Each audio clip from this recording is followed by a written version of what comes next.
Army chief صاحب، ہم اپنے شہداء سے جتنی مرضی محبت کرنے والے بن جائیں، ہم اتنی محبت کبھی نہیں کر سکتے جتنی محبت خاتم النبیین محمد صلی اللہ علیہ وآلہ وسلم اپنے چچا حضرت حمزہ رضی تعالیٰ عنہ سے کرتے ہیں یا اپنے باقی صحابہ سے کرتے ہیں۔ ہم ان کے جیسی محبت اپنے شہداء سے کر ہی نہیں سکتے۔ آرمی چیف صاحب، جب ہم ان مجسموں کو ختم کریں گے اور کافروں کے طرز عمل کو چھوڑ کے، تو ہم اللہ اور اس کے رسول صلی اللہ علیہ وسلم کے راستے پہ چلیں گے، جو خاتم النبیین محمد صلی اللہ علیہ وسلم کا راستہ ہے۔ اللہ ہماری ایسے مدد کرے گا۔ کچھ لوگ کہتے ہیں کہ جی میں نے یہ خواب جو ہے نا یہ اپنی طرف سے بنا لیے ہیں، اور کچھ لوگ کہتے ہیں کہ یہ یہودیوں کی کوئی لوبی ہے جنہوں نے یہ بندہ جو ہے نا وہ لانچ کیا۔ تو وہ سارے یہ کہیں گے کہ یہ جو کافروں کی فوج ہے وہ جیت جائے گی، کیونکہ وہ ہر طرح سے بھاری ہے۔ لیکن ایک اللہ کی مدد ہے جو ان کافروں کے ساتھ تو نہیں تھی لیکن ان مسلمانوں کے ساتھ تھی۔ لیکن پاکستان میں 2-2.5 سالوں کے بعد خوشحالی اللہ کی مدد سے آ جائے گی۔ وہ ان پاکستانیوں کو یقین ہی نہیں آ رہا ہوتا کہ بجلی جو ہے نا وہ پاکستان میں فری ہو گئی ہے، یعنی لوگ اس لیڈر کی بات ماننے سے انکار کر دیتے ہیں۔ تو وہ لیڈر کو یہ کہنا پڑتا ہے کہ اگر آپ کو میری بات کا یقین نہیں آ رہا نا تو آپ جائیں اپنے میٹر جو ہے نا وہ توڑ دیں۔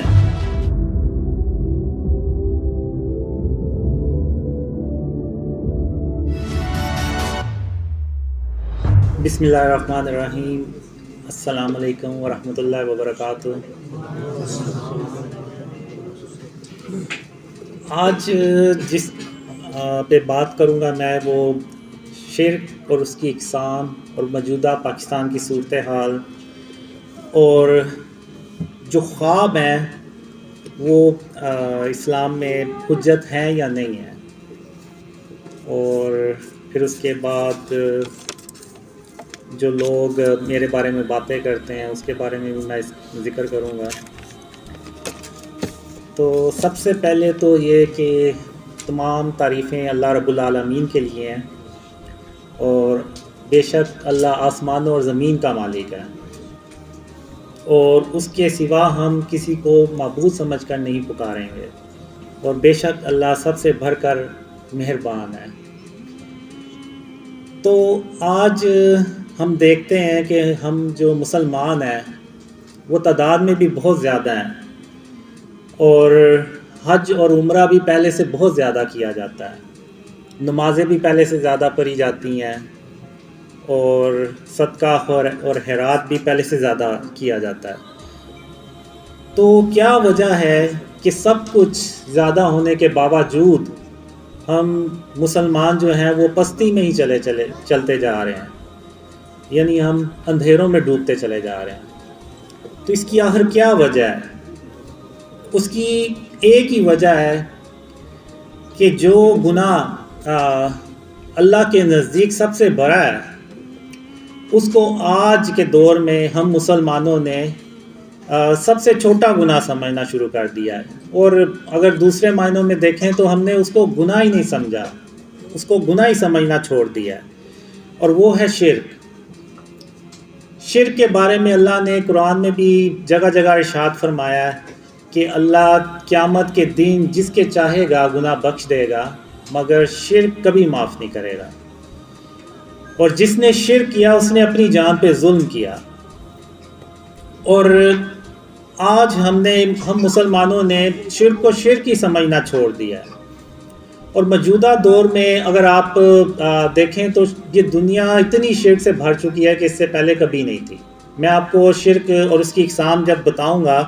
تو آپ اپنے ارد گرد گھوم کے نظر گھما کے دیکھیں تو آپ کو بھی یہی لگے گا کہ شرک جو ہے وہ واقعی اب اس دنیا میں بہت زیادہ پھیل چکا ہے۔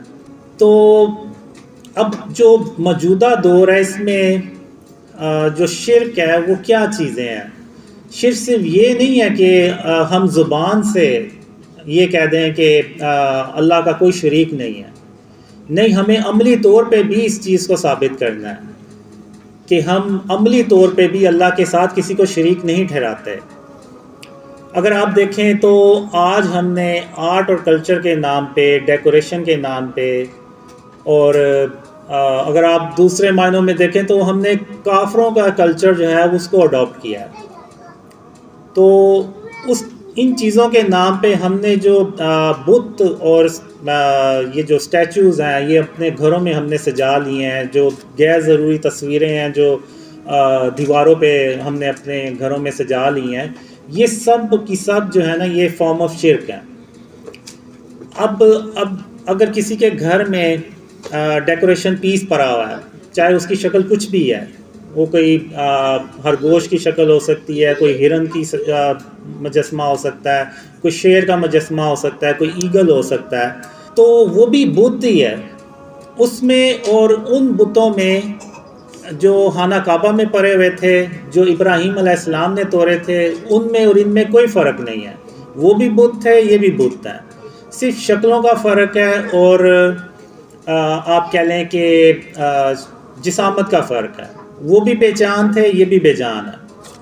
وہ بھی اس وقت کے لوگوں کو نہ کوئی نفع یا نقصان پہنچا سکتے تھے, اور یہ بھی آج کے دور میں نہ کسی کو نفع یا نقصان پہنچا سکتے ہیں. تو ابراہیم علیہ السلام, ان کو ان بتوں سے کوئی مسئلہ نہیں تھا, چاہتے تو وہ پڑے رہتے, ان کو کیا تھا, وہ تو ایک اللہ کی عبادت کرتے تھے. لیکن انہوں نے ان بتوں کو توڑ کے تو یہ عملی طور پہ ثابت کیا کہ وہ صرف زبان سے یہ نہیں کہتے, بلکہ عملی طور پہ بھی اللہ کے ساتھ کسی کو شریک نہیں ٹھہراتے. اب ایک ابراہیم علیہ السلام کے دور میں جب شہر کے لوگ سب باہر چلے گئے تو ابراہیم علیہ السلام نے سارے بتوں کو توڑ دیا. ایک بت کو نہیں توڑا جو بڑا بت تھا, اور اس کے کندھے پہ وہ کلہارا رکھ دیا. اور جب شہر کے لوگ باہر سے واپس آئے تو انہوں نے دیکھا کہ ہمارے باطل خداؤں کو کسی نے توڑ دیا ہے. تو ان میں سے ایک نے کہا کہ ہم نے ابراہیم علیہ السلام کو ان کے بارے میں باتیں کرتے سنا ہے. تو جب ابراہیم علیہ السلام کو بلایا گیا تو انہوں نے کہا کہ آپ اس بڑے بت سے پوچھیں, یہ آپ کو بتائے گا کہ یہ کس نے یہ سارا باقی بت توڑے ہیں. تو وہ جو کافر تھے انہوں نے کہا یہ بت کیسے بات کر سکتا ہے, یہ تو بے جان ہے. تو ابراہیم علیہ السلام نے کہا کہ اگر یہ بے جان ہے, یہ تمہیں کچھ بتا نہیں سکتا کہ یہ کس نے ان کو توڑ دیا, تو پھر تم ان کی پوجا کیوں کرتے ہو, کیوں نہیں ایک اللہ رب العالمین کی عبادت کرتے. تو وہ بجائے سمجھنے کے, غور و فکر کرنے کے, وہ ابراہیم علیہ السلام کے اور بھی خلاف ہو گئے. تو اسی طرح اگر آپ دیکھیں تو خاتم النبیین محمد صلی اللہ علیہ وآلہ وسلم فتح مکہ پہ جب خانہ کعبہ پہنچے تو محمد صلی اللہ علیہ وسلم کو ان بتوں سے کوئی مسئلہ نہیں تھا. وہ چاہتے تو صحابہ کرام سے کہہ سکتے تھے کہ ان بتوں کو اٹھا کے تو شہر سے باہر پھینک آؤ, خود ہی یہ کافر لوگ اس کو اٹھا کے لے جائیں گے. لیکن حضرت محمد صلی اللہ علیہ وآلہ وسلم نے ان بتوں کو اپنے ہاتھوں سے توڑا اور سب صحابہ کے سامنے توڑا, اور یہ پیغام دیا کہ میں نے صرف زبان سے نہیں بلکہ عملی طور پہ بھی شرک کو اپنے آپ سے بچایا ہے اور ان بتوں کو توڑا ہے. اور یہ پیغام انہوں نے اپنی امت کو قیامت تک کے لیے بتا دیا کہ آپ لوگوں نے بھی اپنے گھروں میں, اپنے علاقوں میں بتوں کو سجانا نہیں ہے بلکہ ختم کرنا ہے. تو اب لوگ مجھے باتیں کرتے ہیں کہ جی میری داڑھی نہیں ہے, میری نمازیں نہیں ہیں. تو یہ جو شرک ہے, یہ جو بت ہیں, ان کو ختم کرنا, ان تصویروں کو ختم کرنا بھی تو سنت ہے. تو آپ جو میرے خلاف ویڈیوز بناتے ہیں اور مجھے کہتے ہیں کہ جی میری داڑھی نہیں ہے, تو یہ بتوں کو توڑنا, بتوں کو ختم کرنا, تصویروں کو ختم کرنا, یہ بھی تو سنت ہے. تو آپ یہ بھی سنت تو پوری کریں. یہ لوگ اس طرف نہیں آئیں گے. اب اگر آپ نظر دہرائیں تو آپ کو شرک کی بہت سی اقسام نظر آئیں گی. آپ بڑی بڑی ہاؤسنگ سوسائٹیز میں چلے جائیں, وہاں پہ انہوں نے بڑے بڑے بت بنائے ہوئے ہیں, اور وہ یہ کہتے ہیں کہ یہ ہماری سوسائٹیز کی زینت بڑھاتے ہیں, یہ ہماری سوسائٹی کے خوبصورتی کو بڑھاتے ہیں. بلکہ ایک لاہور میں ایک بہت بڑی ہاؤسنگ سوسائٹی ہے, انہوں نے تو پورا ایک بلاک بنایا ہوا ہے احرام مصر کے اوپر, اور وہ جو باطل خدا ہیں وہ انہوں نے بڑے بڑے بنا کے رکھے ہوئے ہیں. تو اب یہ کیسے ہو سکتا ہے کہ ہم ایک اسلامک ملک میں رہتے ہیں, پاکستان ایک اسلامک کنٹری ہے, تو یہاں پہ اگر ہم باطل خداؤں کو, ان کے مجسموں کو ادھر جگہ جگہ سجائیں گے, تو آپ کا کیا خیال ہے کہ اللہ ہماری مدد کرے گا؟ اللہ کبھی ہماری مدد نہیں کرے گا. ہم جو ہے وہ اپنے راستے سے بہت دور بھٹک چکے ہیں. تو آج ہمیں جو ہے یہ اپنے آپ کو ان جو شرک کی فارمز ہیں، جو شرک ہیں، ان سے اپنے آپ کو بچانا ہوگا، ورنہ آپ بھول جائیں کہ اس ملک میں کوئی خوشحالی آئے گی، اللہ کی مدد آئے گی. بہت سے لوگ مجھ سے پوچھتے ہیں کہ تمہیں خوابوں میں کیا آیا کہ کب پاکستان کے حالات صحیح ہوں گے؟ تو میں اپنے خوابوں کی بیس پہ کہتا ہوں کہ جب تک ہم اپنے آپ کو شرک اور اس کی اقسام سے نہیں بچائیں گے، اس ملک کو شرک اور اس کی اقسام سے نہیں پاک کریں گے، تو تب تک آپ بھول جائیں کہ اللہ کی کوئی مدد آئے گی، اور تب تک پاکستان کے جو حالات ہیں وہ مزید خراب ہی ہوتے چلے جائیں گے اور بہتری کی کوئی امید نہیں ہے. تو اگر دیکھیں تو آپ بڑے بڑے بینرز لگے ہوئے ہیں جن پہ غیر ضروری تصاویر ہیں، تو یہ بھی سب فارم آف شرک ہے. ایک حدیث ہے کہ جس گھر میں تصویر ہوگی وہاں پر اللہ کی رحمت کے فرشتے نہیں آئیں گے. تو جب ایک تصویر سے اللہ کی رحمت کے فرشتے نہیں آئیں گے، تو یہ جو بت ہیں جو ہم نے اپنے گھروں میں سے جائے ہوئے ہیں، ان کے ہوتے ہوئے تو سوال ہی پیدا نہیں ہوتا کہ اللہ ہماری کوئی مدد کرے. اب میں نے جب اپنے خواب شیئر کرنا شروع کیے تو مجھے اللہ نے بہت سے خوابوں میں دکھایا بھی اور بتایا بھی کہ قاسم میں تیری صرف اس لیے مدد کر رہا ہوں کہ تو نے اپنے آپ کو شرک اور اس کی اقسام سے بچانا شروع کر دیا. تو اب اتنے یعنی آپ دیکھیں کہ شرک اتنا پینیٹریٹ کر چکا ہے کہ مکہ اور مدینہ بھی ان چیزوں سے پاک نہیں رہے. آپ نے اکثر دیکھا ہوگا یوٹیوب پہ آپ جائیں، آپ سرچ کریں تو بہت سی آپ کو ایسی ویڈیوز نظر آئیں گی جس میں لوگوں نے اپنے جسموں پہ ٹیٹوز بنوائے ہوئے ہیں اور ان میں وہ تصاویر بنی ہوئی ہیں، اور وہ اسی کے ساتھ عمرہ کر رہے ہیں، اسی کے ساتھ وہ مدینے میں جا کے نمازیں پڑھ رہے ہیں.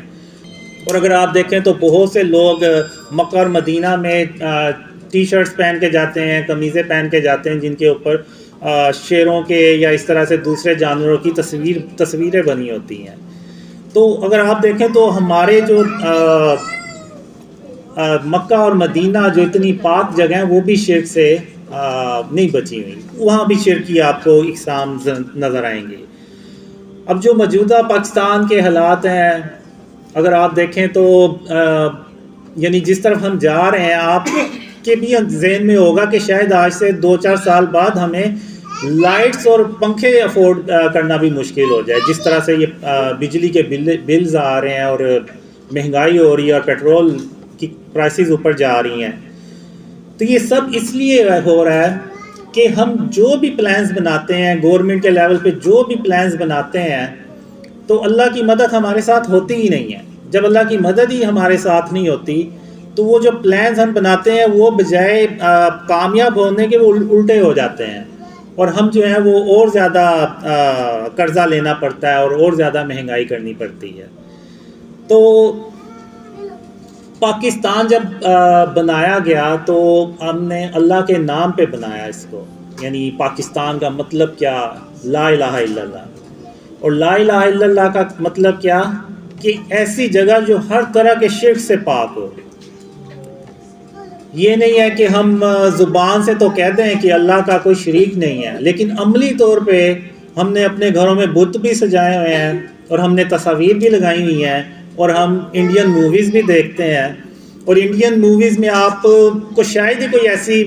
مووی ملے جس میں وہ اپنے باطل خدا نہیں دکھاتے. تو یعنی ایک مسلمان جب وہ ایک مووی دیکھتا ہے انڈین مووی، اور اس میں وہ جب باطل خدا کے کرشمے دکھاتے ہیں اور بتاتے ہیں کہ ہیرو جو تھا وہ ناکام ہو رہا تھا اور باطل خدا نے اس کی مدد کی اور وہ کامیاب ہو گیا. اب وہ سٹوری ایک مسلمان اپنے کسی دوسرے مسلمان کو شیئر کرے گا اور کہے گا کہ یار تم بھی فلم دیکھنا، بڑی اچھی ہے. تو وہ اب عملی طور پہ تو وہ شرک کر رہا ہے، وہ اپنی زبان سے مانے یا نہ مانے وہ ایک علیحدہ بات ہے، لیکن عملی طور پہ تو اس نے کیا ہے. جیسے یہ بت رکھے ہوئے ہیں اور تصاویریں رکھی ہوئی ہیں، تو ہمیں عملی طور پہ بھی یہ ثابت کرنا ہے کہ ہم شرک اور اس کی اقسام سے اپنے آپ کو بچاتے ہیں. تو اب جو اسٹیچوز ہیں، اب اللہ کی کچھ صفات ہیں، جیسے ایک صفت ہے کہ غرور اور تکبر جو ہے یہ صرف اللہ کی ذات ہے، یہ اللہ کی صفت ہے۔ غرور اور تکبر صرف اللہ رب العالمین کر سکتا ہے، اس کے علاوہ کوئی کرے گا تو وہ شرک کرے گا۔ تو اسی طرح اللہ کی ایک صفت ہے مصور، یعنی آرٹسٹ۔ تو اب یہ جتنی بھی تصویریں ہیں، یہ جتنے بھی بت ہیں، مجسمے ہیں، یہ صرف اللہ رب العالمین ہی بنا سکتا ہے۔ اب جیسے قرآن میں اللہ نے آدم علیہ السلام کا ذکر کیا ہے کہ آدم علیہ السلام کا اللہ نے پہلے مجسمہ بنایا مٹی کا، پھر اس میں جان ڈالی تو وہ آدم علیہ السلام زندہ ہو گئے۔ تو اب آپ کا کیا خیال ہے، یہ جو ہم چرند دیکھتے ہیں، پرندے دیکھتے ہیں، یہ جو جانور دیکھتے ہیں، ہاتھی، گھوڑا اور دوسرے جانور، شیر، چیتے اور مچھلیاں، کیا یہ خود بخود پیدا ہو گئی ہوں گی؟ نہیں، اللہ نے ان کے بھی پہلے مجسمے بنائے ہوں گے اور ان میں جان ڈالی ہوگی اور یہ زندہ ہو گئے۔ تو یعنی اس سے ثابت یہ ہوا کہ جو مجسمے بنانا ہے یہ اللہ رب العالمین کا کام ہے، یہ اس کی صفت ہے، کیونکہ وہی ان میں جان ڈال سکتا ہے۔ اور جب کوئی انسان یہ کام کرے گا، بت بنائے گا اور دوسری چیزیں کرے گا، تصویریں بنائے گا، تو وہ شرک کرے گا، کیونکہ وہ اس میں جان تو نہیں ڈال سکتا۔ تو قیامت کے دن اللہ جنہوں نے بت بنائے ہیں، جنہوں نے بت اپنے گھروں میں رکھے ہوئے ہیں، اللہ ان سے کہے گا کہ اس میں جان ڈالو، وہ نہیں جان ڈال سکیں گے۔ جب وہ جان نہیں ڈال سکیں گے تو اللہ جو ہے وہ ان کو جہنم میں پھینک دے گا۔ تو اس لیے یہ جو مجسمے بنانا، یہ سارے کام جو ہیں یہ اللہ رب العالمین کے ہیں، یہ ہم انسانوں کے نہیں ہیں۔ خاص طور پہ ہم مسلمانوں کو تو ہر حال میں ان چیزوں سے اپنے آپ کو بچانا ہے۔ اب ہم کرتے کیا ہے کہ ہم نے اللہ کو خوش کرنے کی بجائے اپنے نفس کو خوش کرنا شروع کر دیا ہے، اور ہم اتنے یعنی نفس کے غلام بن گئے ہیں کہ ہم بیسیکلی کافروں کی کاپی کرنا چاہتے ہیں۔ یہ جو مجسمے بنا کے اپنے گھروں میں سجانے کی یہ جو روایت ہے، یہ کافروں میں ہے۔ تو ہم نے ان سے یہ چیزیں اڈاپٹ کی ہیں، اور ہم انہی کے جیسے بننے کے چکروں میں ہم نے یہ بھی نہیں دیکھا کہ یہ سب شرک ہے اور یہ سب شرک و فارمز ہے، اور ہم نے انہی کو اپنے گھروں میں سجا لیا ہے کہ یہ دکھانے کے لیے کہ جی ہم تو بڑے ماڈرن ہو گئے ہیں۔ تو ہمیں یہ دیکھنا ہے کہ ہم اللہ رب العالمین کو ہم نے راضی کرنا ہے، اور اللہ کو ہم کیسے راضی کر سکتے ہیں؟ وہ صرف اسی لیے ایسے ہی کر سکتے ہیں کہ ہم اپنے آپ کو شرک اور اس کی اقسام سے بچائیں، ورنہ آپ بھول جائیں کہ اللہ کی کوئی مدد آئے گی یا پاکستان میں کوئی خوشحالی آئے گی۔ اسی طرح قرآن میں ایک اللہ نے مثال دی ہوئی ہے کہ عیسیٰ علیہ السلام تم میرے حکم سے مٹی کے پرندے کی شکل بناتے، پھر اس میں پھونک مار دیتے تھے تو وہ میرے حکم سے سچ مچ کا پرندہ بن جاتا اس سے تھا۔ اللہ یہ بھی ہمیں سمجھانا چاہ رہا ہے کہ ہم نے یعنی جو مجسمہ بناتا ہے یا بت بناتا ہے تو وہ پھر اس کو اس میں جان بھی ڈالنی ہوگی۔ اب چونکہ عیسیٰ علیہ السلام اللہ کے نبی ہیں، تو انہوں نے اس میں اللہ کے حکم سے جان بھی ڈال دی۔ تو ہمیں اللہ نے ان مثالوں سے یہ ہمیں بتانے کی کوشش کی ہے کہ جو بت ہے نا، ہم نے ان سے اپنے آپ کو بچانا ہے، کیونکہ ہم اس میں جان نہیں ڈال سکتے۔ تو جب جان ہی نہیں ڈال سکتے تو پھر اور جب ہمیں یہ کوئی نفع نہیں پہنچا سکتے، کوئی نقصان نہیں پہنچا سکتے، تو پھر ہم ان کو کیوں رکھتے ہیں؟ اور ہم نے تو اپنے نبی خاتم النبیین محمد صلی اللہ علیہ وسلم کی سنت پہ عمل کرنا ہے۔ یہ بھی محمد صلی اللہ علیہ وسلم کی سنت ہے، جو بتوں کو ختم کرنا، تصویروں کو ختم کرنا۔ ایک حدیث ہے کہ حضرت محمد صلی اللہ علیہ وسلم نے حضرت علی رضی تعالیٰ عنہ کو ایک مشن دیا کہ علی رضی تعالیٰ عنہ آپ جائیں اور جتنی بھی آپ کو قبریں اونچی نظر آئیں ان کو برابر کر دیں، اور جتنی بھی تصاویریں اور آپ کو یہ جو دوسری چیزیں ملیں آپ ان کو ختم کر دیں۔ یہ ان کو مشن دیا خاتم النبیین محمد صلی اللہ علیہ وسلم نے۔ تو اگر ہم چاہتے ہیں کہ ہمارا ملک جو ہے وہ ترقی کرے، ہمارے ملک میں خوشحالی آئے، تو ہمیں اللہ رب العالمین کو خوش کرنا ہے، اور ہم اللہ رب العالمین کو تبھی خوش کر سکتے ہیں جب ہم شرک اور اس کی اقسام سے بچائیں، ورنہ ہم ہر کام پہلے سے زیادہ کرتے ہیں، لیکن آخر کیا وجہ ہے کہ اللہ کی مدد ہمارے ساتھ نہیں ہے؟ تو اس کی ایک ہی وجہ ہے کہ آج ہم شرک جو ہے اس کو شرک ہی نہیں سمجھتے، اس کو کوئی گناہ ہی نہیں سمجھتے، بلکہ اس کو تو ہم اپنے گھروں کی زینت سمجھتے ہیں کہ یہ جو بت ہیں، یہ جو ڈیکوریشن پیسیز ہیں، یہ ہمارے گھروں کی زینت بڑھاتے ہیں، یہ ہماری ہاؤسنگ سوسائٹیز کی زینت بڑھاتے ہیں۔ تو بجائے اس کے کہ جو گناہ سب سے بھرا ہے اللہ کے نزدیک، جس کی کوئی معافی نہیں ہے، اس کو آج مسلمانوں نے ایک چھوٹا سا گناہ سمجھ لیا۔ تو آج ہمیں اس پہ غور و فکر کرنے کی ضرورت ہے۔ اس کے بعد میں آؤں گا کہ ڈریمز جو ہیں، یہ جو خواب ہے، کیا یہ حجت اسلام میں حجت ہیں یا نہیں ہے؟ تو اس سے پہلے میں یہی سمجھتا رہا تھا کہ یہ شاید کوئی حدیث ہے جس میں یہ ہے کہ جو خواب ہیں وہ حجت نہیں ہوتے۔ تو میں نے کچھ دن پہلے عرفان بھائی سے پوچھا کہ آپ مجھے یہ بتائیں یہ حدیث ہے یا کیا ہے؟ اگر حدیث ہے تو اس کا ریفرنس کیا ہے؟ تو عرفان بھائی نے مجھے بتایا کہ یہ کوئی حدیث نہیں ہے، یہ صرف علماء کا ایک موقف ہے کہ جو ڈریمز ہیں یہ اسلام میں حجت نہیں ہوتے۔ تو میں یہی سمجھا تھا جیسے وہ مخالفین جو ہیں وہ ایسے ویڈیوز بناتے ہیں اور ایسے بتاتے ہیں کہ خواب جو ہیں وہ حجت نہیں ہوتے، تو میں یہ سمجھا کہ شاید یہ حدیث ہے، اور شاید میرے جیسے اور بھی بہت سے لوگ سمجھتے ہوں کہ یہ حدیث ہے۔ تو بعد میں مجھے پتہ چلا کہ یہ حدیث نہیں ہے، یہ علماء کا موقف ہے۔ تو میری علماء سے یہ گزارش ہے کہ وہ اپنا اس پہ کلیئر موقف دیں کہ خواب جو ہیں وہ حجت کیوں نہیں ہو سکتے۔ تو عرفان بھائی نے مجھے بتایا کہ صرف وہ خواب حجت نہیں ہوتے جس میں کوئی غیر شرعی احکامات ہوں، جس میں ایسی کوئی بات نہیں ہے، وہ خواب حجت ہوتے ہیں۔ اب میرے خوابوں میں سب سے اہم پیغام ہی یہ ہے کہ اپنے آپ کو شرک اور اس کی اقسام سے بچائیں، تو یہ حجت ہے، پوری امت کے لیے حجت ہے، اس میں ایسی کیا برائی ہے؟ تو اب یہ دیکھیں کہ جو ڈریمز ہیں ان میں یعنی میرے جو مخالفین ہیں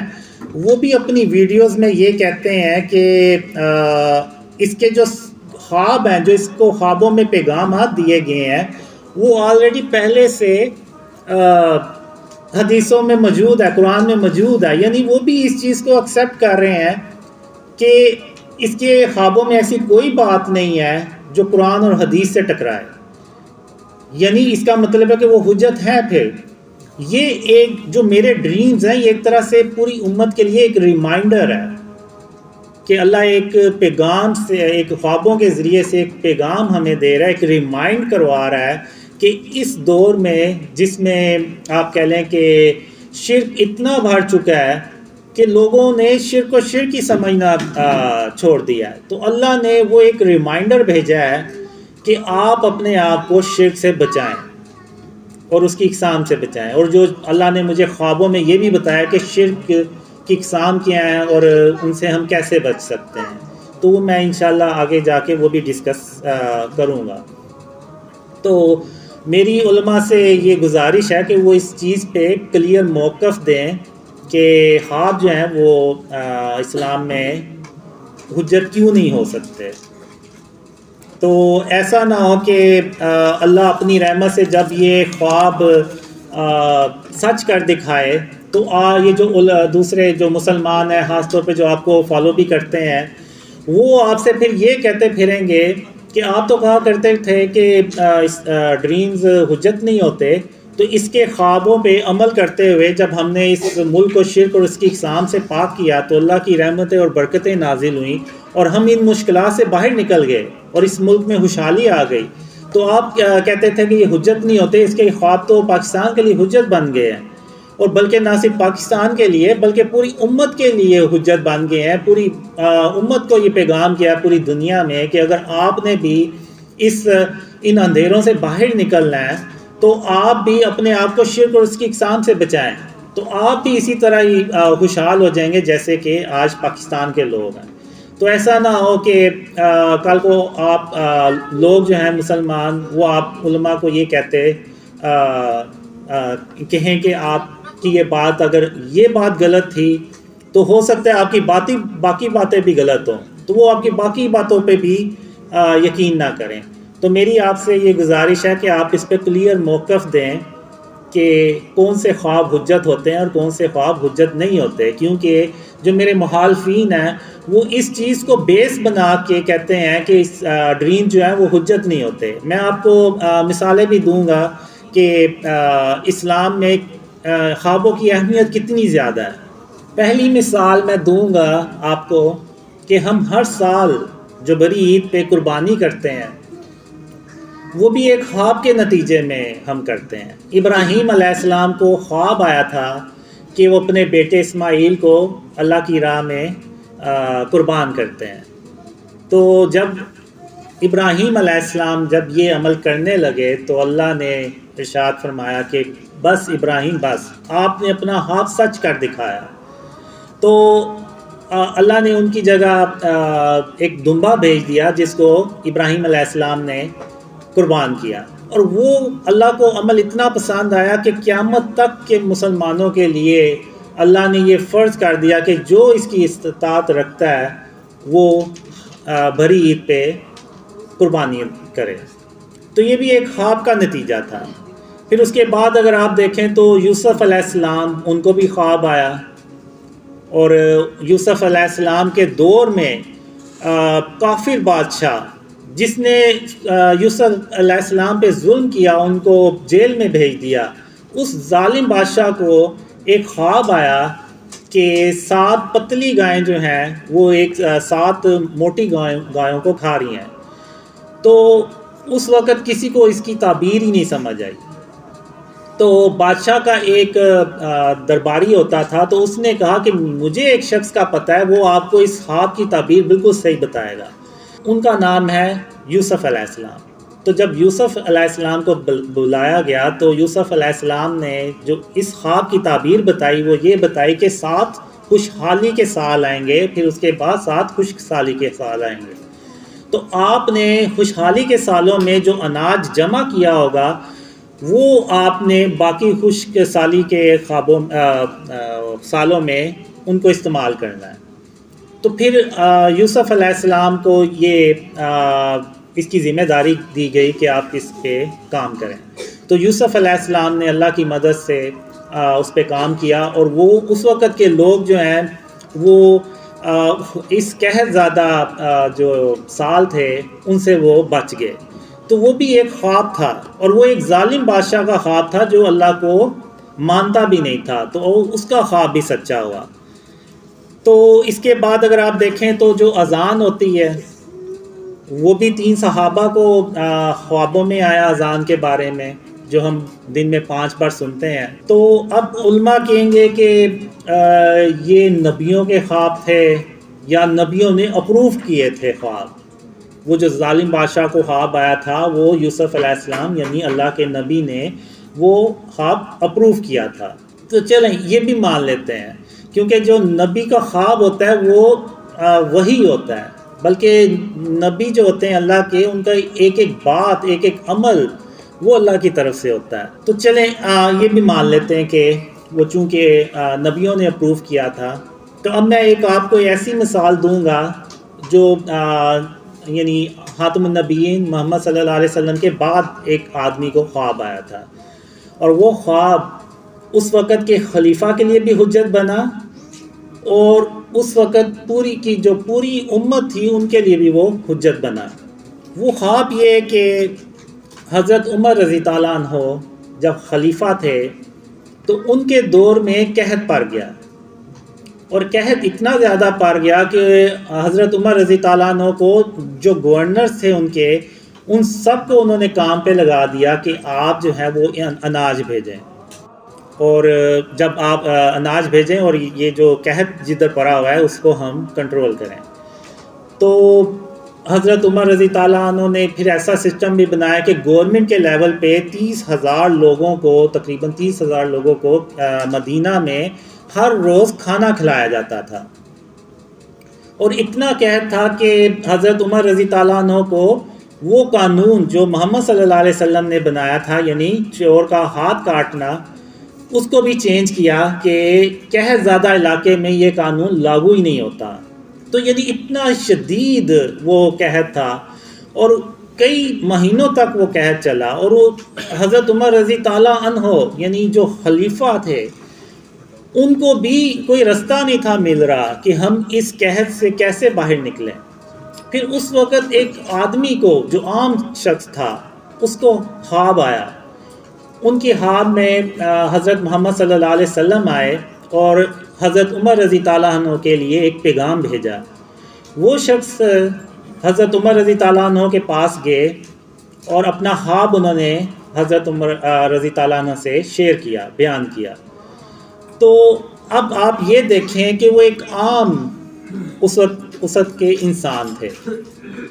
تو حضرت عمر رضی تعالیٰ عنہ نے ان سے یہ نہیں پوچھا آپ کی کریڈیبلٹی کیا ہے، آپ کی کیا یعنی حیثیت ہے، اس خواب کو میں کیوں مانوں۔ نہ حضرت عمر رضی تعالیٰ عنہ نے یہ کہا کہ نعوذ باللہ، کیونکہ ان کے دل میں کوئی کینہ اور بغض اور غرور تکبر تو نہیں تھا، تو نہ حضرت عمر رضی تعالیٰ عنہ نے یہ کہا کہ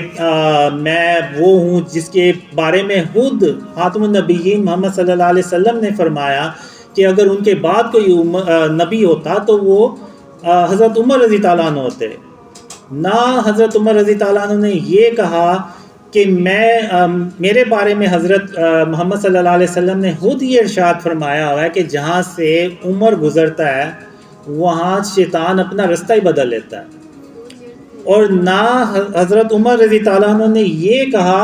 کہ مجھے اللہ نے اپنی رحمت سے عشرہ مبشرہ میں شامل کیا۔ تو میں کیسے، تم مجھے کیسے اپنا خواب جو ہے وہ اس طرح سے بتا رہے ہو؟ انہوں نے ایسا کوئی سوال نہیں پوچھا، کوئی ایسی بات نہیں کی۔ یہ جو میرے مخالفین ہیں جو ویڈیوز بناتے ہیں وہ کہ جی میری داڑھی نہیں ہے، میری نمازیں نہیں ہیں، اس کی کیا حیثیت ہے، اس کی کریڈیبلٹی کیا ہے، یہ تو دماغی طور پہ پاگل ہے، اور پتہ نہیں کون سی کیسی باتیں کرتے ہیں۔ یعنی یہ ایسے باتیں کرتے ہیں جیسے پتہ نہیں دنیا کا جو علم ہے وہ اللہ نے نعوذ باللہ انہی کو صرف سکھایا اور کسی کے پاس نہیں ہے۔ تو حضرت عمر رضی تعالیٰ عنہ نے ایسی کوئی بات نہیں کی، بلکہ انہیں اپنی فکر ہو گئی کہ آخر میں نے ایسا کیا کیا ہے کہ خاتم النبیین محمد صلی اللہ علیہ وسلم کو اب میرے خواب میں نہیں آئے بلکہ کسی دوسرے خواب کے بندے کے خواب میں آئے ہیں اور میرے لیے پیغام بھیجا ہے، تو آخر مجھ سے ایسی کیا بات ہو گئی۔ تو پھر اس کے بعد حضرت عمر رضی تعالیٰ عنہ نے اس خواب کے بارے میں باقی صحابہ سے مشورہ بھی کیا، اور پھر ایک خطبے کے دوران، جمعے کے خطبے کے دوران حضرت عمر رضی تعالیٰ عنہ نے یہ ایکسیپٹ کیا کہ مجھ سے غلطی ہوئی ہے، تو ہم اب جو ہے نا اللہ سے نماز استسقاء پڑھیں گے، یعنی اللہ سے دعا کریں گے، نماز پڑھیں گے کہ اللہ بارش برسائے۔ تو اس کے بعد پھر حضرت عمر رضی تعالیٰ عنہ نے نماز پڑھی اور اللہ سے دعا کی، اور اس کے چند دنوں کے بعد بارشوں کا سلسلہ شروع ہو گیا اور وہ قحط ختم ہو گیا۔ یعنی اگر آپ دیکھیں تو ایک عام سے انسان کو ایک خواب آیا، اور وہ ایک عام سے انسان کا خواب اس وقت کے خلیفہ کے لیے حجت بنا، اور نہ صرف اس خلیفہ کے لیے حجت بنا بلکہ پوری امت کے لیے حجت بنا، بلکہ وہ میں تو یہ کہوں گا کہ اللہ نے اس کا خواب قیامت تک کے لیے اس امت کے لیے حجت بنا دیا۔ تو جب اس انسان کا جو خواب ہے وہ حجت بنا ایک خلیفہ کے لیے، پوری امت کے لیے، تو جو میرے خواب ہیں یہ بھی تو پوری امت کے لیے حجت بن سکتے ہیں۔ خاص طور پہ جب عمران خان کے بارے میں مجھے خواب آئے کہ عمران خان نے شرک کر کے، قبر کو سجدہ کر کے شرک کیا ہے، بلکہ شرک اکبر کیا ہے، تو یہ میرا خواب عمران خان کے لیے بھی حجت تھا۔ تو اب یہ جو آپ کو میں نے مثال بنائی ہے، اب ضروری نہیں ہے کہ اگر اس مثال سے ہمیں کوئی فائدہ یا ہماری زندگی میں کوئی اس کا ہمیں ضرورت نہیں پڑی تو کسی کو بھی نہیں پڑی ہوگی. اگر آپ تاریخ دیکھیں تو بڑے بڑے لیڈر گزرے ہیں، ارطغرل، عثمان، محمود غزنوی، ٹیپو سلطان، ان کے اوپر بھی کئی بار مشکل وقت آئے ہوں گے. تو انہوں نے بھی اس وقت ہو سکتا ہے اپنے آپ کو یہ کہہ کے حوصلہ دیا ہو کہ حضرت عمر رضی تعالیٰ عنہ پہ جب مشکل وقت آیا تو انہوں نے بھی اللہ پہ توکل کیا اور اللہ سے دعا کی اور اللہ سے مدد مانگی، تو اللہ نے بارش کر دی اور وہ قحط ختم ہو گیا. تو آج ہم بھی اگر اللہ پہ توکل کریں گے، اللہ سے مدد مانگیں گے، تو اللہ ہماری بھی ایسے ہی مدد کرے گا جیسے کہ حضرت عمر رضی تعالیٰ عنہ کی مدد کی. تو یہ ہو سکتا ہے کتنے لیڈرز گزرے ہوں، ان کے لیے یہ خواب حجت بنا ہو، بلکہ یہ خواب میرے لیے بھی حجت بنتا ہے. میں جو دعویٰ نہیں کرتا، اب لوگ کہتے ہیں کہ جی میرے بارے میں ایسے جھوٹے کہیں ہوئے ہیں کہ جی میں نے کوئی دعویٰ کیا. آپ مجھے کوئی ایک ویڈیو کلپ دکھائیں، کوئی آڈیو کلپ دکھا دیں کہ جہاں پہ میں نے کوئی دعویٰ کیا. بلکہ میں اس خواب کا میں اس واقعے کا، حضرت عمر رضی تعالیٰ عنہ کا واقعہ جو ہے وہ ایک شخص کو خواب میں بتاتا ہوں کہ میں کیوں نہیں کوئی دعویٰ کروں گا، کیونکہ جس طرح حضرت عمر رضی تعالیٰ عنہ نے اللہ پہ توکل کیا تو اللہ نے ان کی مدد کی اور وہ اس قحط سے باہر نکلے، ورنہ انہیں کوئی صورت ہی نہیں تھی نظر آ رہی کہ اس قحط سے کیسے ہم باہر نکلیں گے. تو اللہ نے ایک خواب کے ذریعے سے حضرت عمر رضی تعالیٰ عنہ کو وہ رستہ دکھایا. تو اسی طرح میں بھی صرف اللہ رب العالمین پہ توکل کروں گا تو ہی یہ میرے ڈریم اللہ جو ہے اپنی رحمت سے، اپنی مدد سے ان کو سچا کر کے دکھائے گا. ورنہ میں بھی اللہ کے سوا نعوذ باللہ کسی اور پہ توکل کر دوں تو پھر بھول جائیں کہ یہ خواب کبھی سچے ہوں گے یا پھر کبھی پھیلیں گے. تو یہ صرف اس لیے پھیل رہے ہیں، صرف اس لیے ہو رہا ہے سب کچھ کہ یہ اللہ کی رحمت ہے اور اس کی مہربانی ہے کہ اس نے مجھے اپنے اوپر توکل کرنے کے لیے میرا دل جو ہے وہ مضبوط کیا ہے. میں پھر علماء سے کہوں گا کہ آپ اس پہ کلیئر موقف دیں. ایسا نہ ہو کہ آپ لوگوں نے جو کہا ہوا ہے کہ خواب حجت نہیں ہوتے، اور کئی لوگ آپ کی بات پہ یقین کر کے تو اتنے برے کمنٹس کرتے ہیں نا، یعنی اتنی برے میں علماء سے کہوں گا آپ ذرا ان ویڈیوز پہ جا کے کمنٹس تو چیک کریں کہ وہ کمنٹس کیسے کرتے ہیں. یعنی آپ دیکھیں کہ ایک بحیثیت مسلمان وہ لوگ کیسے کسی دوسرے مسلمان کے بارے میں اس طرح سے نقصان پہنچا سکتے ہیں. یعنی یہ حدیث ہے کہ مسلمان وہ ہے جس کی زبان اور جس کے ہاتھ سے دوسرا مسلمان محفوظ رہے. تو اب ایسا نہ ہو کہ ان کا یہ عمل قیامت کے دن ان کی گلے کی ہڈی بن جائے جو نہ ان سے نگلی جائے اور نہ پھر ان سے اگلی جائے. ایک موجودہ دور میں بھی ایک واقعہ ہوا جس کی وجہ سے آج ہم یہاں پہ بیٹھے ہوئے ہیں. تو وہ بھی ایک خواب کا نتیجہ تھا. بابا قوم محمد علی جناح جب یہاں سے تنگ آ کے تو یو کے چلے گئے. تو جب وہ یو کے میں تھے تو اس وقت بابا قوم محمد علی جناح کو حضرت محمد صلی اللہ علیہ وسلم کی زیارت ہوئی اور انہوں نے کہا کہ محمد علی جناح واپس جاؤ تم اور وہاں پہ برے صغیر کے مسلمانوں کی مدد کرو. تو پھر اس خواب کے بعد وہ واپس پاکستان آئے اور پاکستان کے لیے انہوں نے جد و جہد کی اور اللہ کی رحمت سے پاکستان یہ وجود میں آیا جہاں ہم اس وقت بیٹھے ہوئے ہیں. تو یہ بھی ایک خواب کا نتیجہ ہے. اگر ہو سکتا ہے اس وقت بابا قوم محمد علی جناح کو وہ خواب نہ آتا تو وہ پاکستان ہی نہ آتے اور اس صورت میں پاکستان وجود میں ہی نہ آتا. تو پاکستان کا جو وجود ہے وہ بھی ایک خواب کے نتیجے میں آیا تھا. یہ بھی ایک مثال ہے. اب اسلام میں ڈریمز کی جو اہمیت ہے وہ کیا ہے کوئی بھی نہیں بتاتا. یہ جتنے بھی میرے خلاف ویڈیوز بناتے ہیں بس یہ کہتے ہیں کہ جی اسلام میں خواب حجت نہیں ہوتے اور اس بیس پہ مجھے وہ جھٹلاتے ہیں، میرے خوابوں کو بھی جھٹلاتے ہیں. آخر اس میں ایسی بات ہی کیا ہے؟ یہی تو پیغام ہے میرے خوابوں میں سب سے بڑا کہ اپنے آپ کو شرک اور اس کی اقسام سے بچائیں. اس میں کیا برائی ہے؟ تو پوری امت کے لیے حجت ہے.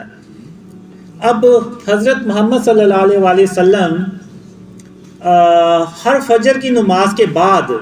صحابہ سے پوچھا کرتے تھے کہ آپ کو کوئی خواب تو نہیں آیا، آپ جس کو خواب آئے وہ شیئر کرے۔ اور پھر ایک حدیث میں خاتم النبیین محمد صلی اللہ علیہ وسلم نے فرمایا کہ نبوت کا سلسلہ ان پہ ختم ہو گیا، محمد صلی اللہ علیہ وسلم اللہ کے آخری رسول ہیں، تھے اور رہیں گے، ان کے بعد نہ کسی نبی نے آنا نہ کسی رسول نے آنا، ان پہ نبوت کا سلسلہ ختم ہو گیا۔ لیکن محمد صلی اللہ علیہ وسلم نے یہ بھی ارشاد فرمایا کہ میرے جانے کے بعد مبشرات کا سلسلہ باقی رہے گا۔ تو صحابہ نے پوچھا یہ مبشرات کیا ہیں؟ تو آپ صلی اللہ علیہ وسلم نے فرمایا سچے خواب،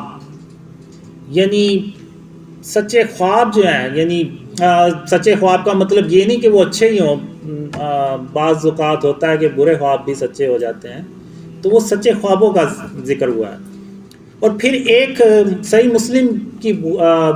مسلم بخاری کی حدیث ہے کہ جس میں آپ صلی اللہ علیہ وسلم نے فرمایا کہ سچے خواب جو ہیں یہ نبوت کا 46واں حصہ ہے۔ ابن ماجہ میں ہے کہ 170 سچے خواب جو ہے نا وہ نبوت کا 170واں حصہ ہے، ایک حدیث میں 40واں حصہ ہے، اور ایک حدیث میں تو 25واں حصہ لکھا ہوا ہے، اور یہ سب حدیثوں میں موجود ہے۔ یعنی یہ خواب و اسلام میں خوابوں کی اہمیت بیان کی گئی ہے، اور یہ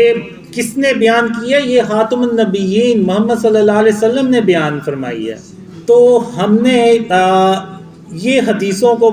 بھلا دیا، اور وہ جو علماء کا موقف ہے اس کو اتنا سٹرونگلی ہم پیش کرتے ہیں کہ پتہ نہیں جیسے وہ کوئی حدیث ہے۔ تو میں پھر یہی کہوں گا کہ آپ علماء سے کہ اس پہ کوئی کلیئر موقف دیں۔ میرے خوابوں میں یہ ہے کہ جو شرک ہے اس کی اقسام، شرک اور اس کی اقسام سے اپنے آپ کو بچائیں۔ تو بہت سے لوگ کہتے ہیں کہ جی یہ تو شیطان آ کے آپ کو بہکا رہا ہے، تو میں ان سے پوچھتا بھی ہوں کہ کیا نعوذ باللہ شیطان جو ہے وہ اس نے توبہ کر لی ہے کہ وہ سیدھے رستے پہ آ گیا اور مجھے آ کے بتا رہا ہے کہ یار تم اپنے آپ کو شرک اور اس کی اقسام سے بچاؤ، نہیں تو قیامت کے دن اللہ جو ہے نا وہ شرک معاف نہیں کرے گا۔ یہ کیسے ہو سکتا ہے کہ شیطان آ کے مجھے کہے کہ تم غرور اور تکبر نہ کرو، شیطان آ کے مجھ سے کہے کہ اپنے سینے سے کینہ اور بغض نکال دو، شیطان مجھ سے یہ کہے آ کے کہ زمین پہ اکڑ کے مت چلو، عاجزی سے چلو اور سر کو جھکا کے چلو۔ یہ کیسے ہو سکتا ہے کہ شیطان مجھے یہ چیزیں آ کے سکھانا شروع ہو جائے کہ اپنی جو کھانے کی برتن ہیں ان کو اپنی انگلی سے چاٹ کے صاف کر لیا کرو۔ تو یعنی یہ کیسے ہو سکتا ہے کہ یعنی کسی کا مذاق نہ ہو رہا ہو، کسی دوسرے مسلمان کا مذاق نہ ہو رہا ہو، یہاں تک اللہ نے مجھے کہا کہ کسی مسلمان کا جب تم مذاق اڑاتے ہو تو تم اس کا نہیں بلکہ کسی مسلمان کا نہیں، کسی انسان کا، اب وہ انسان مسلمان بھی ہو سکتا ہے اور کافر بھی ہو سکتا ہے۔ تو یعنی مجھے اللہ نے حرام میں کسی کافر کا بھی مذاق اڑانے سے منع فرمایا کہ کیونکہ اس صورت میں تم اس کا مذاق نہیں اڑا رہے ہو، تم نعوذ باللہ اللہ رب العالمین کا مذاق اڑا رہے ہو کہ اللہ نے اس کو پیدا کر کے اس کو ایسا بنا کے نعوذ باللہ کوئی بہت بڑی غلطی کر دی۔ تو اللہ نے مذاق اڑانے سے بھی منع فرمایا۔ تو یہ کیسے ہو سکتا ہے کہ شیطان جو ہے وہ سیدھے رستے پہ آ گیا اور مجھے یہ چیزیں سکھا رہا ہے؟ تو آپ یعنی مجھے یہ جو ویڈیوز بناتے ہیں وہ خود کہتے ہیں کہ اس کے خوابوں میں وہی چیزیں جو پہلے سے موجود ہیں، تو پھر یہ کیسے حجت نہیں ہو سکتی؟ تو اس پہ بھی ذرا کلیئر بات کی جائے۔ اب میں بات کروں گا 6 ستمبر کے حوالے سے، کیونکہ آج 6 ستمبر بھی ہے، تو آج کے دن ہم پاکستانی جو ہیں وہ اپنے شہداء کو یاد کرتے ہیں، ان کی قربانیوں کو یاد کرتے ہیں۔ اب اگر آپ دیکھیں تو آج ہم یعنی خاتم النبیین محمد صلی اللہ علیہ وسلم کا جو رستہ ہے وہ اس سے اتنی دور جا چکے ہیں کہ ہم جو ہے نا وہ اندھیروں میں ڈوب چکے ہیں۔ اب میں army chief general Asim Munir ان سے گزارش کروں گا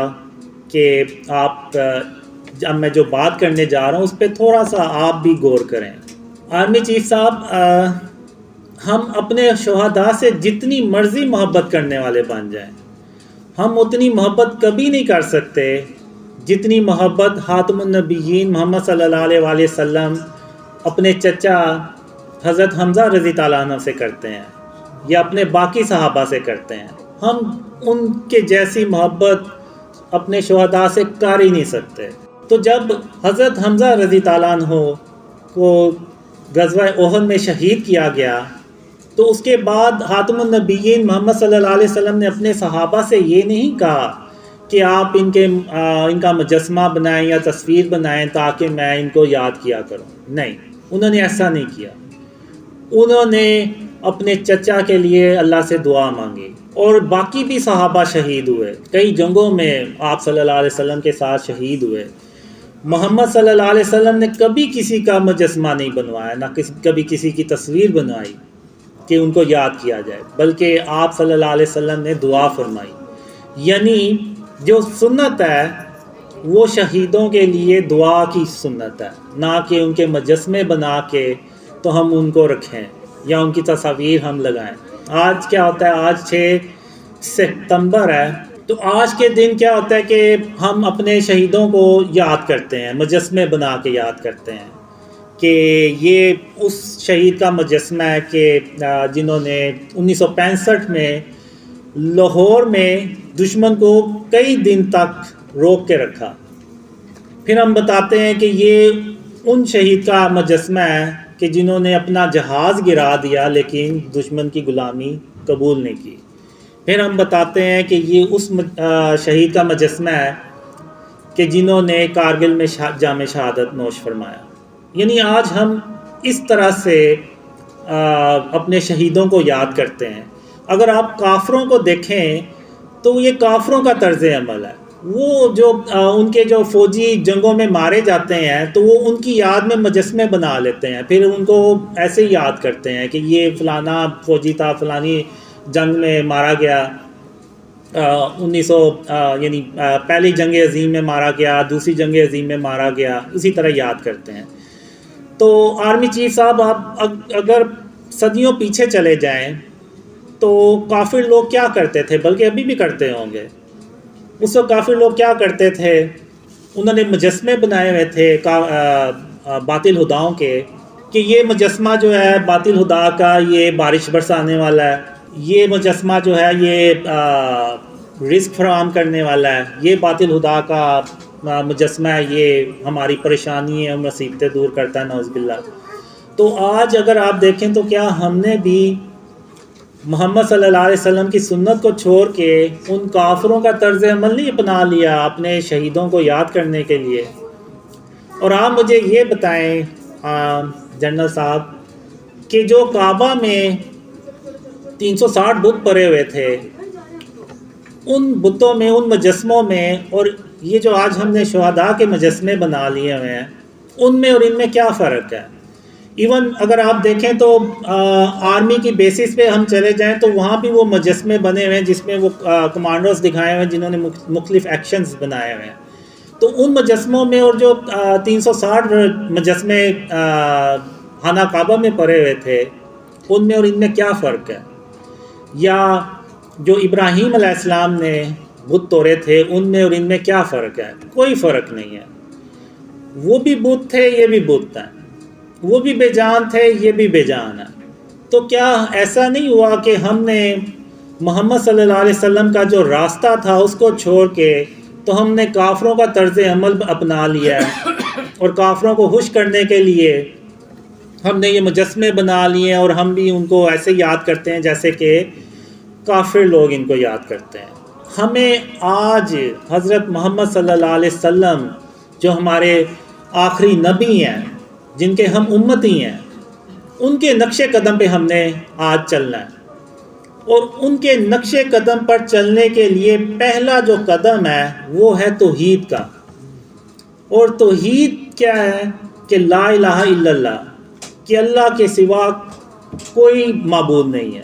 اور ہم نے یہ بات صرف اپنی زبان سے نہیں پوری کرنی بلکہ اپنے عمل سے بھی پوری کرنی ہے۔ تو میں آرمی چیف صاحب سے گزارش کروں گا، ریکویسٹ کروں گا کہ آپ زیادہ نہیں، بس 5 منٹ اس بات پہ غور کریں کہ کیا ہم نے محمد صلی اللہ علیہ وسلم کے راستے کو چھوڑ کر کافروں کا راستہ نہیں اپنا لیا؟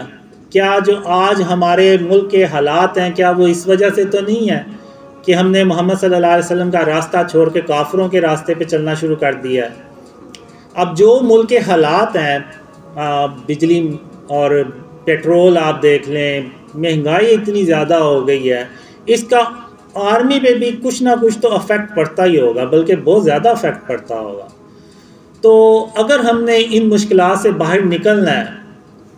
تو ہمیں پھر یہ مجسمے ختم کرنے ہوں گے، ہمیں یہ تصویریں ختم کرنی ہوں گی، نہیں تو آپ بھول جائیں کہ اللہ کی مدد آئے گی اور ہم ان مشکلات سے کبھی باہر نکل سکیں گے۔ آرمی چیف صاحب، جب ہم ان مجسموں کو ختم کریں گے اور کافروں کے طرز عمل کو چھوڑ کے تو ہم اللہ اور اس کے رسول صلی اللہ علیہ وسلم کے راستے پہ چلیں گے، جو خاتم النبیین محمد صلی اللہ علیہ وسلم کا راستہ ہے، اس پہ چلیں گے تو اللہ ہماری ایسے مدد کرے گا کہ اللہ اپنی رحمت سے 3000 کالے رنگ کے جنگی جہاز بھیجتا ہے، اور وہ اتنے پاورفل ہوتے ہیں جیسے یعنی ناقابل شکست کالے رنگ کے جنگی جہاز ہوتے ہیں۔ تو ان جنگی جہازوں کو دیکھ کے میں نے ڈریمز میں دیکھا ہے کہ ایون ملٹری انجینئرز وہ ہکے بکے رہ جاتے ہیں کہ پاکستان نے اتنے شورٹ ٹائم میں یہ جنگی جہاز بنا کیسے لیے ہیں۔ تو وہ اللہ کی مدد سے بناتے ہیں، اور وہ اللہ کی مدد تبھی آتی ہے جب ہم ہر طرح کے لیول پہ، ایون وہ گورنمنٹ کا لیول ہو، ایون وہ آرمی کا لیول ہو، ایون وہ اور پرائیویٹ سیکٹر ہو، ہر جگہ سے جب ہم شرک اور اس کی اقسام کو ختم کرتے ہیں تو تب اللہ کی مدد آتی ہے، اور تب ہم پھر اتنے طاقتور ترین جہاز بناتے ہیں کہ یعنی یہ جو امریکہ کے ملٹری انجینئرز ہیں وہ حیران ہو جاتے ہیں۔ تو یہ تبھی ہوگا جب ہم شرک اور اس کی اقسام سے اپنے آپ کو بچائیں گے۔ اب میں بات کروں گا کہ جو خواب ہیں جو مجھے آتے ہیں کہ یہ کیا، یعنی کچھ لوگ کہتے ہیں کہ جی میں نے یہ خواب جو ہے نا یہ اپنی طرف سے بنا لیے ہیں، اور کچھ لوگ کہتے ہیں کہ یہ یہودیوں کی کوئی لوبی ہے جنہوں نے یہ بندہ جو ہے نا وہ لانچ کیا ہے۔ تو میں اب اس پہ ذرا تھوڑی سی بات کرنا چاہتا ہوں۔ اب اگر آپ دیکھیں تو پچھلے 1400 سال کی ہسٹری دیکھیں، کبھی کوئی مسلمانوں میں ایسا کوئی بندہ آیا ہے کہ جس نے خواب شیئر کیے ہو اور وہ اتنا مشہور ہو گیا ہو کہ اس کی پہچان یہ بن گئی ہو کہ یہ ڈریم شیئر کرتا ہے؟ یعنی لوگوں کی پہچان کیا ہوتی ہے؟ اگر آپ دیکھیں تو کوئی پولیٹیشین ہے، اس کے بارے میں ہم کہیں گے کہ جی یہ تو پولیٹیشین ہے، کوئی سپورٹس مین ہے، کوئی آرٹسٹ ہے، کوئی ایکٹر ہے، کوئی کچھ ہے، کوئی سائنٹسٹ ہے، کوئی ڈاکٹر ہے، یعنی ان کی پہچان یہ ہوتی ہے کہ وہ ڈاکٹر ہیں، سائنٹسٹ ہیں یا ایکٹرز ہیں۔ اب میری پہچان کیا ہے کہ جی آپ اب تو خیر اللہ کی رحمت سے کافی خواب پھیل گئے ہوئے ہیں، تو آپ کسی کو تصویر دکھائیں تو وہ اگر اس نے دیکھی ہوگی تو وہ کہے گا ہاں اس نے تو خواب شیئر یہ اپنے خواب شیئر کرتا ہے۔ ایون اگر امریکہ میں بھی آپ چلے جائیں، یو کے میں چلے جائیں، ایون ایکواڈور سے بھی ہیں، ان کو بھی پتہ ہے کہ یہ بندہ جو ہے یہ خواب شیئر کرتا ہے۔ یعنی 1400 سال کی ہسٹری میں آپ کو کوئی ایسا بندہ نہیں ملے گا کہ جس کی یعنی پہچان ہی یہ بنی ہو کہ یہ خواب شیئر کرتا ہے۔ اگر آپ 1400 سال سے میں تھوڑا سا اور زیادہ جاؤں گا، آپ انسانی تاریخ کی ہسٹری میں دیکھ لیں، آپ کو کوئی ایسی مثال نہیں ملے گی کہ کوئی ایک بندہ ایسا دنیا میں آیا ہو اس سے پہلے کہ جس کی جو پہچان ہے وہ پوری دنیا میں وہ یہ بنی ہو کہ اس کو ڈریمز آتے ہیں، یعنی آپ کو کوئی نہیں ملے گا۔ اب اگر آپ دیکھیں تو جو کفار ہیں وہ ہر وقت مسلمانوں کے خلاف کوئی نہ کوئی چالیں چلتے رہتے ہیں، اور اگر آپ دیکھیں تو عرب سپرنگ وہ بھی مسلمانوں کے خلاف کافروں کی چالیں تھیں جو کامیاب بھی ہوئیں، جس سے آپ نے دیکھا کہ بہت سے جو اسلامک کنٹری تھے وہ ختم ہو گئے، ایجپٹ، سیریا اور جارڈن اور پتہ نہیں کتنے اسلامک ملک تھے، وہ اس کی زرد میں آئے. تو وہ کافروں نے پلانز بنائے، چالیں چلیں، اور وہ ان کی کامیاب ہوئیں، اور وہ مسلمان ملک جو ہے نا وہ ختم ہوئے. ایون اگر آپ دیکھیں تو پاکستان کو توڑنے کے لیے بھی انہوں نے بہت سی چالیں چلی. ایون پاکستان میں شیعہ سنی کو لڑانے کے لیے انہوں نے کتنی چالیں چلی، لیکن اللہ کی رحمت سے وہ کبھی کامیاب نہیں ہوئی. یعنی بات کرنے کا مقصد یہ ہے کہ ان کے پاس بیسٹ تھنک ٹینکس ہیں جو بڑے انٹیلیجنٹ ہوتے ہیں، اور ان کا کام یہ ہوتا ہے کہ کوئی ایسی چالیں ہمیں ملیں کہ ہم جس سے مسلمانوں کو نقصان پہنچائیں. لیکن ان تھنک ٹینکرز کے دماغ میں بھی یہ آئیڈیا نہیں آیا، یہ جو ڈریمز کا آئیڈیا ہے کہ یہ ہم کوئی ایک ایسا بندہ چنتے ہیں جس کو ہم ڈریمز فیک بناتے ہیں اور وہ شیئر کرواتے ہیں اس سے. کافروں کو آپ چھوڑیں، ایون شیطان کو بھی یہ آئیڈیا نہیں آیا کہ میں کسی کو بتاؤں کہ یہ اس کو ایسے ڈریمز بنا کے تو اس سے شیئر کرواؤں. یعنی جب شیطان کام کرتا ہے تو وہ پھر کسی ایک آدمی کے پاس نہیں جائے گا، وہ سب کے پاس جائے گا. جیسے وہ گناہ کے لیے سب کو جا کے تو بہکاتا ہے کہ تم گناہ کرو، تو اسی طرح وہ اگر اس نے ڈریمز دکھانے تھے تو وہ پھر ساروں کو دکھاتا، کسی ایک بندے کو نہ دکھاتا. تو بات کرنے کا مقصد یہ ہے کہ آپ مجھے دیکھیں تو مجھے ٹھیک سے بات بھی نہیں کرنی آتی، اور پہلی سپیچ دیکھیں تو وہ تو بالکل ہی میری بہت ہی خراب تھی. دوسری تھوڑی سی بہتر تھی، آج کا مجھے نہیں پتا کہ کیسی ہے. تو میرا یعنی آپ لوگوں نے آئیڈیا لگایا ہوگا کہ میرا کوئی اتنا دماغ نہیں ہے کہ میں اتنا انٹیلیجنٹ نہیں ہوں کہ میں یہ ڈریمز جو ہے نا وہ اپنی طرح سے بنا لوں اور لوگوں کو شیئر کرنا شروع کر دوں. اگر یہ آئیڈیا یعنی آپ انسانی تاریخ دیکھیں، اتنے انٹیلیجنٹ بندے آئے ہوں گے، آئنسٹائن اور پتہ نہیں کون کون آیا ہوگا، ان کے ذہن میں کسی کے ذہن میں یہ آئیڈیا نہیں آیا، یہ صرف آئیڈیا میرے ذہن میں ہی آنا تھا. یہ آئیڈیا صرف اللہ رب العالمین کا ہی ہو سکتا ہے، یہ اللہ کے سوا کسی اور کا آئیڈیا ہو ہی نہیں سکتا. کیونکہ جب کبھی بھی کوئی یونیک کام ہوتا ہے نا، وہ اللہ رب العالمین ہی کر سکتا ہے، وہ کوئی اور نہیں کر سکتا. تو یہ جو خواب ہیں یہ بھی اللہ کی طرف سے ہیں، اور میں آگے چل کے آپ کو بتاؤں گا بھی کہ یہ خوابوں میں مجھے اللہ اور محمد صلی اللہ علیہ وسلم نے کیا کچھ سکھایا. تو اب لوگ کہتے ہیں کہ جی یہ کوئی یہودیوں نے لانچ کیا ہے، تو میں یہ کہوں گا کہ یہودی اتنے پاگل نہیں ہیں کہ وہ میرے جیسے بندے کو ہائر کر لیں جس کو نہ بات کرنی آتی ہے، نہ وہ اس کا دماغ کو اتنا زیادہ ہے، نہ دین کا نہ دنیا کا اس کے پاس علم ہے. اگر کافر جب کسی کو یوز کرتے ہیں اور ہائر کرتے ہیں نا، تو وہ بڑے انٹیلیجنٹ بندے کو کرتے ہیں کہ جس کے پاس دین دنیا کا بھی علم ہو تاکہ وہ اگلے کے بات کو کاؤنٹر تو کر سکے. تو وہ میرے جیسے بندے کو ہائر نہیں کریں گے. کہ اگر آپ دیکھیں تو وہ ویس نصیر نے نا میری پرانے وہ انٹرویوز اپلوڈ کیے ہوئے ہیں جس میں مجھے بات ہی نہیں کرنی آ رہی. یعنی مجھے بھی تھوڑا سا نا وہ غصہ آتا ہے کہ یار بندہ ایڈٹ ہی کر لیتا ہے ویڈیوز کو، وہ اس نے ویسے ہی اپلوڈ کی ہوئی ہیں، جیسے پتہ نہیں وہ. تو یعنی آپ خود اندازہ لگائیں کہ کافی لوگ کسی میرے جیسے بندے کو ہائر کر کے اپنا وہ پلان جو ہے نا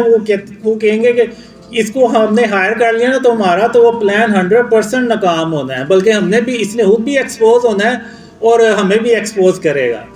تو یہ آپ بے فکر ہیں کہ وہ کافروں نے مجھے کوئی ایسے ہائر کیا ہوگا. کافی لوگ ایسے میرے جیسے بندے کو نہیں ہائر کرتے اور نہ کریں گے. یہ صرف اللہ رب العالمین ہی ایسا کر سکتا ہے،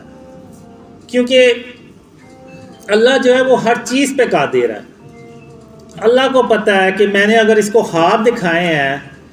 تو میں اس کو بولنا بھی سکھا ہی لوں گا اور میں اس سے باقی کام بھی کروا ہی لوں گا، کیونکہ اللہ ہر چیز پہ قادر ہے. اس نے تو کہنا کن فیکون کہ ہو جا، اور اس نے ہو جانا ہے. تو ایسا ہو ہی نہیں سکتا کہ اللہ کے ہو جا اور وہ چیز ہو نہ. تو اب اگر آپ دیکھیں تو اللہ مجھ سے تھوڑی سی بہتری کروا ہی رہا ہے. پہلی سپیچ مجھ سے اچھی نہیں ہوئی، دوسری اس سے تھوڑی بہتر.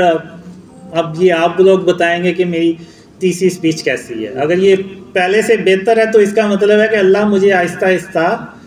سکھا رہا ہے. وہی جو ہے وہ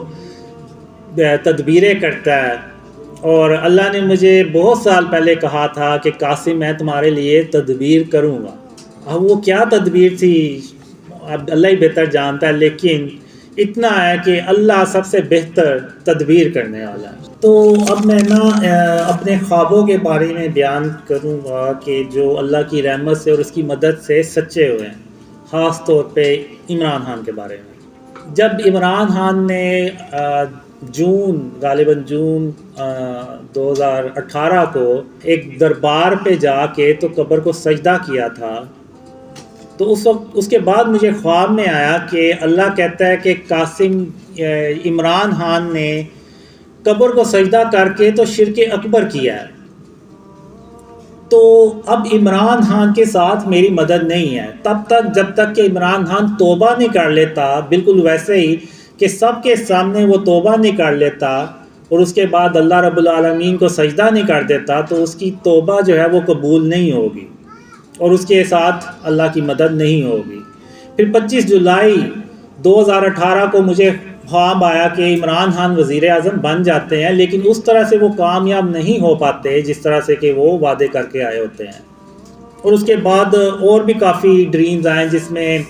عمران خان کے لیے ایک مسئلہ ختم ہوتا نہیں تو دوسرا شروع ہو جاتا ہے، اور آپ نے بھی دیکھا ہوگا اس کے دور میں کافی ایسے مسائل آتے رہے. اور پھر مجھے ڈریمز میں آیا کہ عمران خان کے اندر یعنی پارٹی کے اندر جو ہے وہ گروپنگ بن جاتی ہے اور وہ عمران خان کے اگینسٹ ہو جاتے ہیں. اور پھر مجھے ایک ڈریم میں آیا کہ ایون جو عمران خان کے ایلائز ہیں، وہ جو MQM یا دوسری پارٹیوں کو اس نے ساتھ ملایا ہوا تھا، وہ بھی عمران خان کو پریشرائز کرتے رہتے ہیں، اور ایون ایک وقت آتا ہے کہ وہ اس کو چھوڑ بھی جاتے ہیں. تو پھر ایک ڈریم میں آیا مجھے کہ عمران خان کو پرفارمنس کا 30% صرف ٹائم ملے گا. تو اگر آپ دیکھیں تو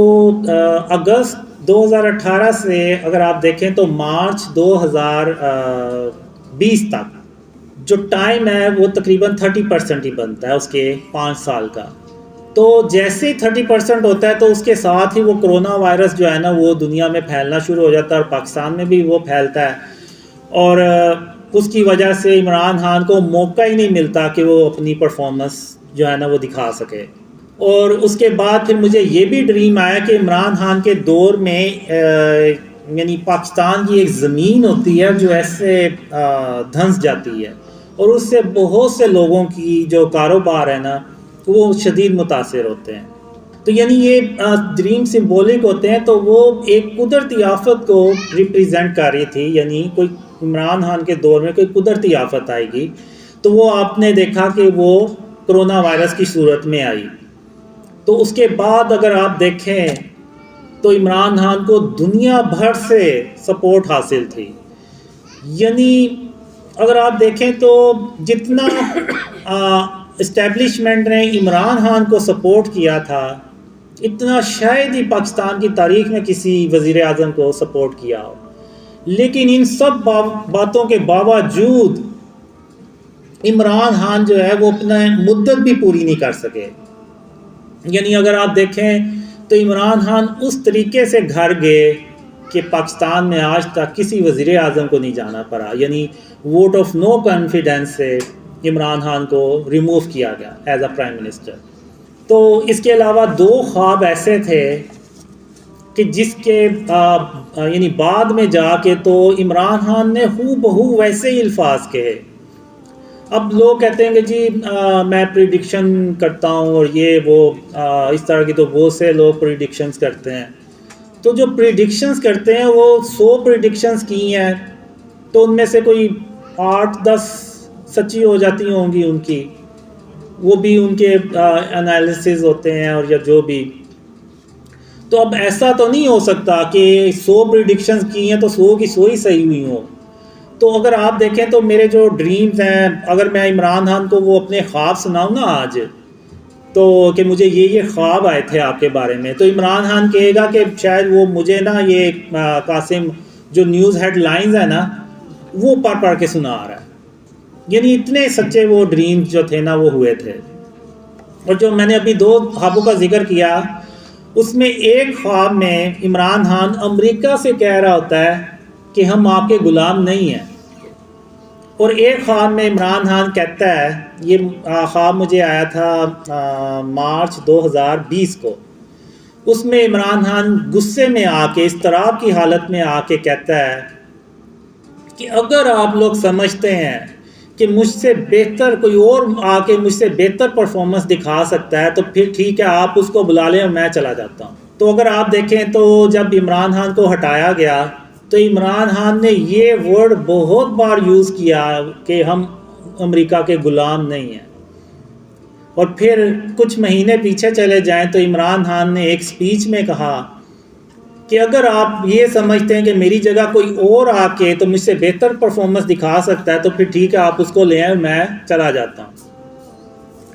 تو اب میں یہ پوچھتا ہوں کہ یہ کیسے ہو سکتا ہے کہ ایک پریڈکشن کرنے والا ہو بہو ایسے، یعنی کیسے کہہ سکتا ہے کہ یہ ایک وقت آئے گا کہ یہ بندہ یہی الفاظ کہے گا.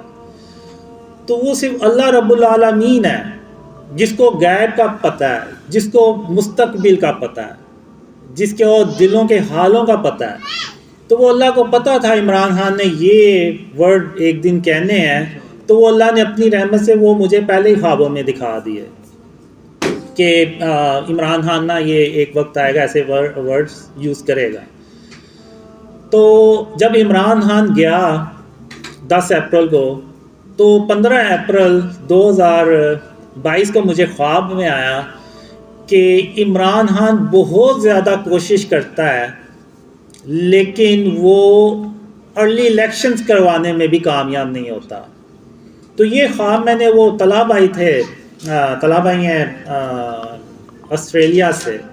تو طلحہ بھائی آسٹریلیا سے ہیں، تو ان کو نا میں نے یہ خواب شیئر کیا، انہوں نے وہ ویڈیو بنا کے نا تو اپلوڈ کر دی.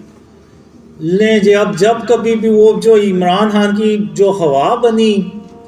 یعنی پوری دنیا سے اس کو سپورٹ آ رہی تھی، اور ہر روز وہ آ رہا تھا بریکنگ نیوز، اگلے 24 گھنٹے میں الیکشن کا اعلان ہونے جا رہا ہے، اگلے 48 گھنٹے میں، اگلے 24 گھنٹے میں. اور میں اللہ سے دعا کیا کرتا تھا، یا اللہ اب تو نے مجھے خواب تو دکھا دیا ہے، اب تو ہی ہے جو اس خواب کو سچا کر کے دکھا دے، ورنہ ارلی الیکشنز ہو گئے تو یہ میرا خواب جو ہے نا یہ جھوٹا ہو جانا. اور میرے جو مخالفین ہیں نا، انہوں نے تو یہ نکال کے بتانا ہے کہ دیکھو یہ اس کا خواب جو ہے نا یہ جھوٹا ہو گیا. تو کرتے کرتے ایون سپریم کورٹ نے بھی آرڈر کر دیا کہ 14، یعنی عمران خان نے 2 اسمبلیاں بھی توڑ دیں اپنی کہ کسی طرح ارلی الیکشنز ہو جائیں. تو پھر ایون سپریم کورٹ نے بھی اعلان کر دیا کہ 14 مئی کو ہر حال میں الیکشنز ہوں گے. اور میرا نہیں خیال کہ پاکستان کی تاریخ میں کبھی ایسا ہوا ہو کہ سپریم کورٹ کی بھی جو احکامات ہے اس پہ بھی عمل نہ ہوا ہو. تو وہ اللہ کا کرنا ایسا ہوا، اللہ نے تدبیر ایسی کی کہ وہ الیکشنز ہی نہیں ہوئے، یعنی سپریم کورٹ کے جو احکامات ہیں اس پہ بھی عمل درآمد نہیں ہو سکا. تو اب آپ نے دیکھا کہ الیکشنز اب یعنی جو لگ یہ رہا ہے شاید اپنے وقت پہ ہوں گے واللہ عالم، لیکن ارلی الیکشنز نہیں ہوئے. جو اس خواب میں آیا تھا کہ عمران خان ارلی الیکشن کرانے میں بھی کامیاب نہیں ہو پائے گا، تو آپ نے دیکھا کہ وہ ارلی الیکشنز نہیں ہوئے. تو یہ کیوں نہیں ہوئے؟ میں پی ٹی آئی کے جو سپورٹرز ہیں ان سے ایک سوال کرتا ہوں کہ آخر کیا وجہ ہے کہ آرمی نے اتنا سپورٹ کیا عمران خان کو، پوری دنیا سے عمران خان کو سپورٹ کرتے ہیں لوگ اور ابھی بھی کرتے ہیں، لیکن آخر ایسی کیا وجہ ہوئی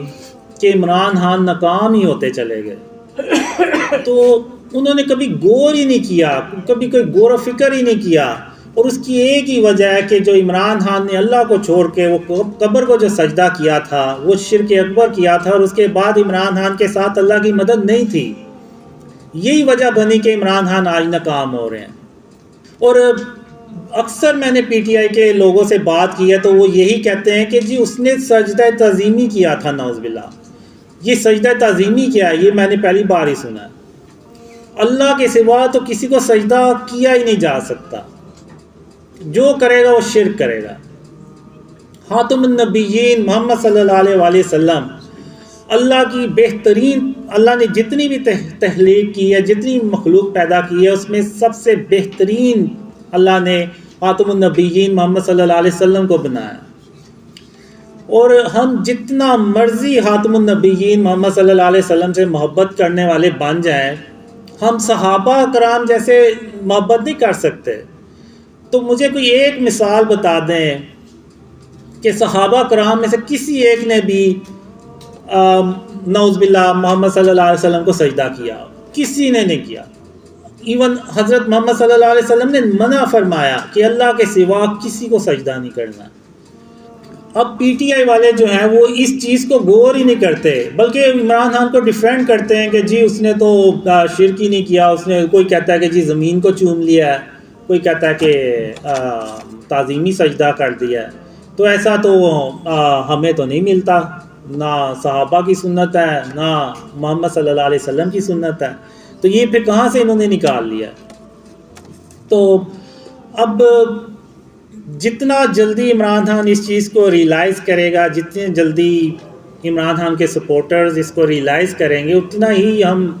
شرک اور اس کی اقسام پہ قابو کرنے میں کامیاب ہوں گے۔ یہ جو ہم مزاروں پہ چلے جاتے ہیں، منتیں مانگتے ہیں اللہ کو چھوڑ کے کسی اور سے، یعنی جو اس دنیا سے جا چکے ہیں، اب جو اس دنیا سے چلا گیا وہ کیا کر سکتا ہے؟ کچھ بھی نہیں۔ تو ہمیں اللہ رب العالمین سے مدد مانگنی چاہیے اور اللہ پہ توکل کرنا چاہیے، بالکل اسی طرح جیسے کہ حضرت عمر رضی تعالیٰ عنہ نے اللہ پہ توکل کیا اور وہ اس وقت کے جو قحط زیادہ جو علاقہ تھا، جو قحط پڑا ہوا تھا، اس سے وہ باہر نکل آئے۔ تو آج پاکستان کی بھی آپ حالت دیکھیں، حالات دیکھیں، آپ کو بالکل ویسے ہی ایسے لگے گا جیسے پتہ نہیں پاکستان میں جو ہے نا وہ کوئی قحط پڑا ہوا ہے۔ اگر آپ، ظاہر سی بات ہے، اگر کھانے پینے کی پرائسز اتنی ہائی چلی گئی ہوئی ہیں، اتنی اوپر چلی گئی ہیں، تو وہ تبھی ہوتا ہے جب کسی ملک میں اللہ معاف کرے وہ کوئی قحط کی صورتحال پیدا ہو جائے۔ تو اگر آج ہم نے اس سے نکلنا ہے تو آج ہم نے اللہ سے توبہ کرنی ہے اور شرک اور اس کی اقسام سے توبہ کرنی ہے اور اللہ کو راضی کرنا ہے، تبھی اس ملک میں خوشحالی آئے گی اور عمران خان تبھی کامیاب ہو سکیں گے جب وہ اللہ سے توبہ کریں گے۔ اب یہ جو یوسف علیہ السلام کی بات کرتے ہیں کہ ان کو بھی تو سجدہ کیا گیا تھا، پہلی بات تو یہ کہ وہ ہماری شریعت نہیں ہے۔ جب خاتم النبیین محمد صلی اللہ علیہ وسلم آگے تو پچھلی ساری شریعتیں جو ہیں نا وہ ختم ہو جاتی ہیں، تو ہم نے صرف محمد صلی اللہ علیہ وسلم کی شریعت کو فالو کرنا ہے، ہم نے کسی اور کی شریعت کو فالو نہیں کرنا۔ اور رہی بات یوسف علیہ السلام کی، تو وہ اللہ کے نبی ہیں، تو اور وہ اللہ نے سند اتاری ہے اس چیز کی قرآن میں۔ اور جو حضرت یعقوب علیہ السلام ہیں وہ بھی اللہ کے نبی ہیں، تو جب اللہ کے نبی کو کوئی خواب آتا ہے تو وہ اللہ کی طرف سے وحی ہوتا ہے، وہ اللہ کی طرف سے ایک حکم ہوتا ہے۔ تو جو یعقوب علیہ السلام یعنی ان کے جو والد صاحب ہیں یوسف علیہ السلام کے، ان کو اس خواب کا پتہ تھا اور ان کو پتہ تھا کہ یہ اللہ کی طرف سے حکم ہے اور اللہ نے اس کی سند بھی اتاری، بالکل ویسے ہی جیسے کہ آدم علیہ السلام کی سند اتاری اور اللہ نے سب کو حکم دیا کہ آدم علیہ السلام کو سجدہ کیا جائے، لیکن ابلیس نے غرور اور تکبر میں آ کے سجدہ کیا۔ یعنی ابلیس نے غرور اور تکبر، یعنی جب وہ اللہ کی چادر کو اس نے اپنے اوپر اوڑھنے کی کوشش کی تو اللہ نے اس کو مردود قرار دے کے باہر نکال دیا۔ تو اللہ نے وہ سند اتاری، اللہ نے ان کو حکم دیا، تو وہ انہوں نے یوسف علیہ السلام کو سجدہ کیا اور یہ اللہ نے ان حکم بھی جاری کیا اور سند بھی اتاری۔ تو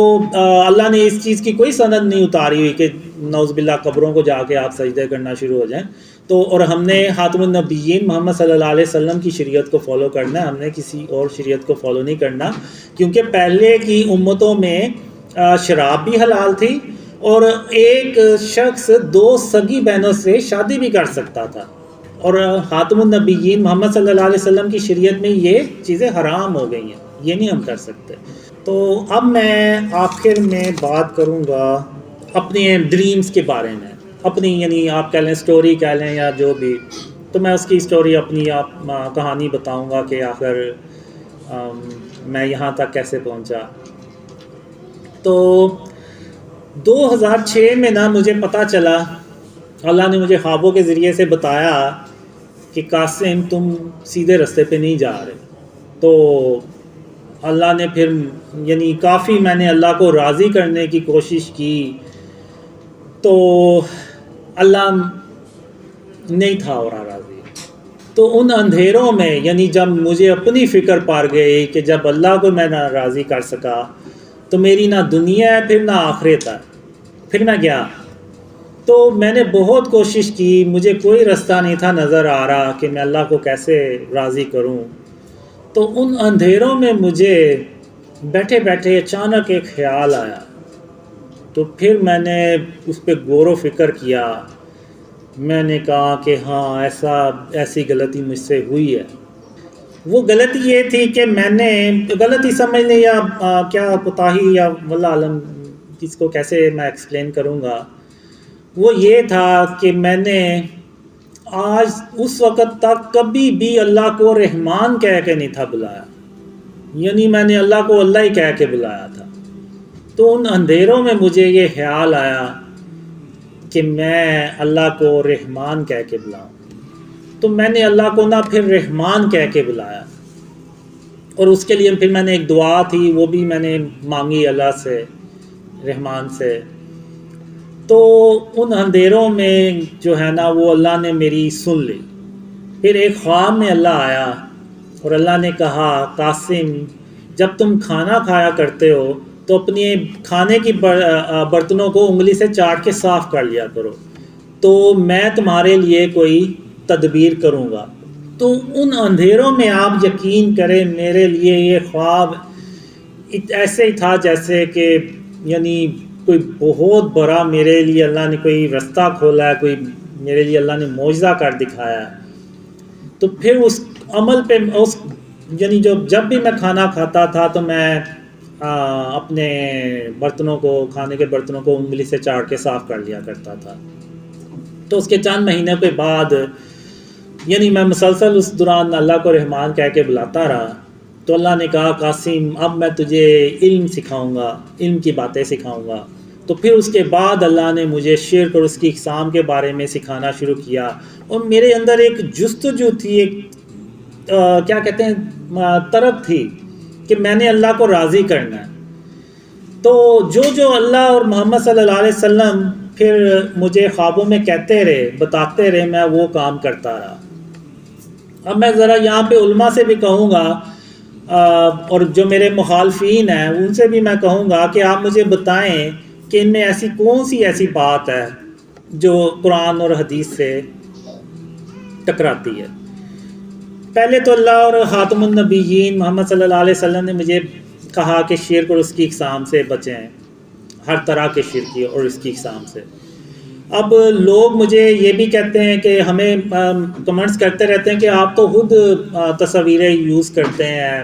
تو آپ دوسروں کو کیسے کہہ سکتے ہیں کہ شرک سے بچائیں اپنے آپ کو اور شرک اور اس کی اقسام سے بچائیں۔ بالکل یوز کرتے ہیں ہم تھم نیلز پہ۔ تو اب میں آپ کو بتاتا ہوں کہ اصل میں ہے کیا۔ جو انٹرنیٹ پہ ہمیں ڈیجیٹل امیجز ملتے ہیں وہ ایکچولی میں ڈیٹا ہوتے ہیں، وہ ورچولی ہوتے ہیں۔ مثلا اب یہ تصویر، اب یہ میں نے موبائل آن کیا، فرض کریں ادھر کوئی تصویر ہے بنی ہوئی، تو اب میں ادھر بٹن دبایا تو یہ بلیک ہو گئی ہے اسکرین، یعنی یہ جو بھی امیج آ رہا تھا وہ دوبارہ ڈیٹا میں کنورٹ ہو گیا، یعنی وہ ختم ہو گیا۔ اب کسی کا موبائل خراب ہو جائے یا لیپ ٹاپ خراب ہو جائے تو وہ جب ریپیئر کروانے کے لیے جاتا ہے تو وہ یہ نہیں کہتا کہ میری اس میں تصویریں ہیں یا ویڈیوز ہیں تو آپ اس کو ریکور کر دیں، وہ یہی کہتا ہے کہ اس میں میرا ڈیٹا پڑا ہے، بس وہ میرا ریکور ہو جائے، باقی موبائل کی خیر ہے۔ تو یعنی یہ جو ڈیجیٹل چیز ہے نا، یہ ڈیٹا ہے، یہ جیسے ہی آپ بند کرتے ہیں اپنا موبائل وغیرہ یہ ڈیٹا میں کنورٹ ہو جاتا ہے۔ لیکن اگر یہاں پہ کوئی تصویر لگی ہوئی ہے یا ادھر کوئی اسٹیچو پڑا ہوا ہے اور ہم لائٹیں بند کر کے باہر چلے بھی جائیں تو وہ تصویر، اس کی فزیکل اپیئرنس اور یا اس بت کی اپیئرنس، وہ اس کی موجودگی یہاں پہ موجود رہے گی، وہ ختم نہیں ہوگی، وہ یہاں پہ رہے گی، لیکن موبائل کی جو ہے نا وہ ختم ہو جاتی ہے۔ لیکن پھر بھی ہم جہاں یعنی بہت زیادہ کوشش کرتے ہیں کہ جہاں ہمیں ضرورت ہو بس ہم وہیں تصویر یوز کریں، ورنہ اگر آپ دیکھیں تو ہمارے جتنے بھی یوٹیوب کے چینلز ہیں اور انسٹاگرام کے ہیں اور دوسرے اگر آپ دیکھیں تو ٹک ٹاک کے جو اکاؤنٹس ہیں وہاں پہ ہم نے یا تو وہ قرآنی آیت لگائی ہوئی ہے کوئی، یا پھر وہ کوئی نیچرل کوئی نیچر کی تصویر لگی ہوئی ہے، تو ادھر بھی ہم جتنی ہوتا ہے کوشش کرتے ہیں۔ اور اصل میں ہمارا مقصد یہ ہوتا ہے تصویر لگانے کا، ظاہر سی بات ہے کہ بتانے کے لیے کہ یہ بندہ ہے، اس کو خواب آتے ہیں، اور اس کے خوابوں میں جو سب سے اہم پیغام ہے وہ یہ ہے کہ شرک اور اس کی اقسام سے اپنے آپ کو بچائیں۔ بالکل اسی طرح جیسے اگر آپ دیکھیں تو ابراہیم علیہ السلام نے سارے بتوں کو توڑ دیا لیکن ایک بڑا بت چھوڑ دیا، کیونکہ اس کو یعنی دکھانا تھا کہ کافروں کو دکھانا تھا کہ یہ دیکھیں آپ کے جو بڑا بت ہے اس کو سارا پتہ ہوگا، آپ اس سے پوچھیں۔ تو یعنی ان کو ضرورت تھی تو اس بت کو نہیں توڑا۔ تو اسی طرح اللہ نے یہ بھی خوابوں میں بتایا ہے کہ جہاں پہ ضرورت ہو، جہاں پہ ریاست کا قانون ہو، اب ریاست کا قانون ہے کہ نوٹوں پہ تصویریں ہوں گی تو وہ ہماری جیبوں میں بھی پڑے ہوتے ہیں اور ہم نماز بھی پڑھتے ہیں، کیا کریں، اب ہمیں اس کی ضرورت پڑتی ہے، چیزیں خریدنی ہوتی ہیں۔ تو جو نوٹ ہے نا وہ ریاست کا قانون ہے، آئی ڈی کارڈ پہ تصویر ہے وہ بھی ریاست کا قانون ہے،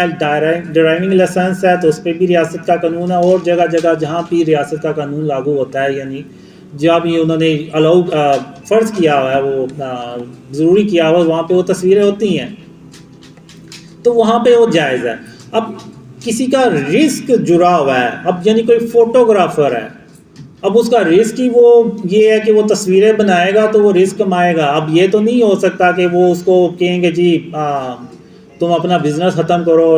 اللہ معاف کرے اس کو کوئی بندوق پکڑا دیں یا وہ بھیک مانگنا شروع ہو جائے، ایسے نہیں، بالکل نہیں ہے۔ وہ اس کام کو جاری رکھ سکتا ہے۔ فرض کریں اس نے اپنے فوٹوگرافر نے تصویریں لگائی ہیں، کوئی 15-20 تصویریں لگائی ہوئی ہیں دیوار کے اوپر جو ویزیبل رہتی ہے، ایون وہ دکان بھی بند کر کے چلا جائے گا تو وہ تصویریں وہیں پہ رہیں گی، تو اس کی جگہ وہ یہ کر سکتا ہے کہ وہ کوئی البم بنا لے اور اس میں وہ تصویر رکھیں اور البم کو بند رکھے۔ کوئی کسٹمر آیا تو وہ اس کو البم کھول کے تو دکھا دے کہ یہ میری یہ کریشنز ہے، آپ کو ایسی تصاویریں ملیں گی۔ تو یعنی جہاں جتنا ہو سکتا ہے اس کو بھی وہ ادھر وہاں پہ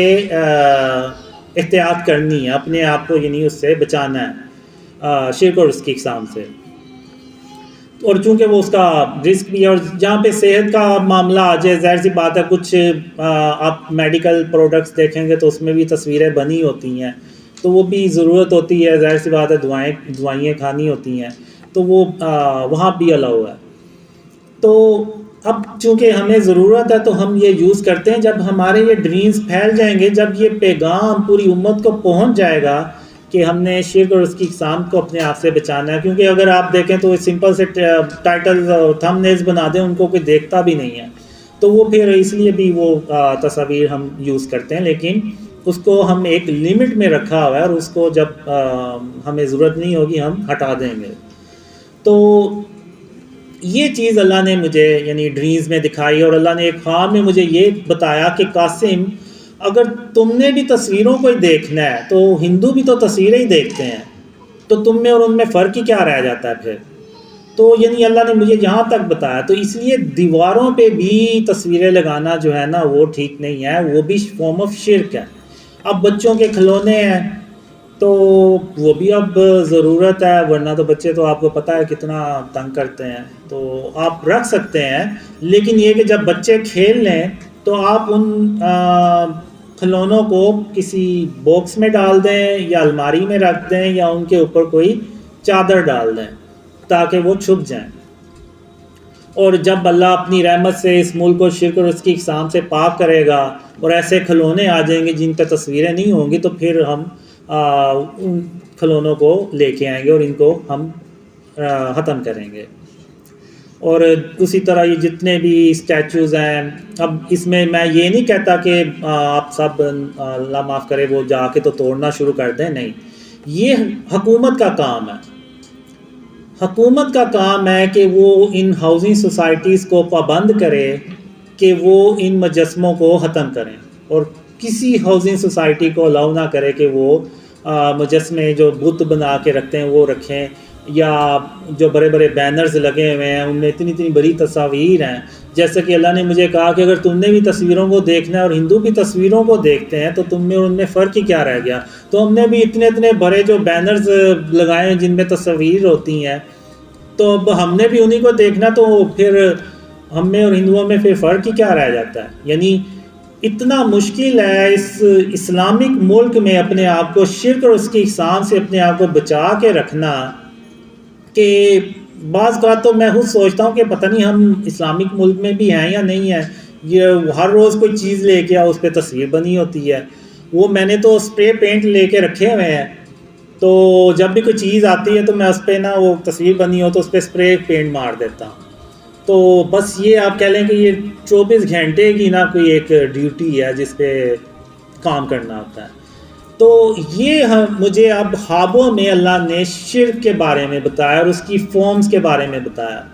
اب ہندو یہ جو انڈینس موویز ہوتی ہیں وہ اس میں ایک اپنا باطل خدا ضرور دکھاتے ہیں، بلکہ وہ تصویر ہی سٹارٹ ہی ان کا وہاں سے ہوتا ہے اکثر موویز میں. تو اب یہاں پہ میں یہ بتانا چاہ رہا ہوں کہ اللہ جو ہے نا وہ تمام جہانوں کا رب ہے. اب فلم بھی ایک جہان ہے، بے شک وہ فیک سٹوری ہے، اس کا بھی رب صرف اللہ رب العالمین ہو سکتا ہے اور کوئی نہیں ہو سکتا. تو وہ جب ہم فلم دیکھتے ہیں جس میں باطل خدا ہوتے ہیں، جیسے میں نے ابھی پہلے بھی مثال دی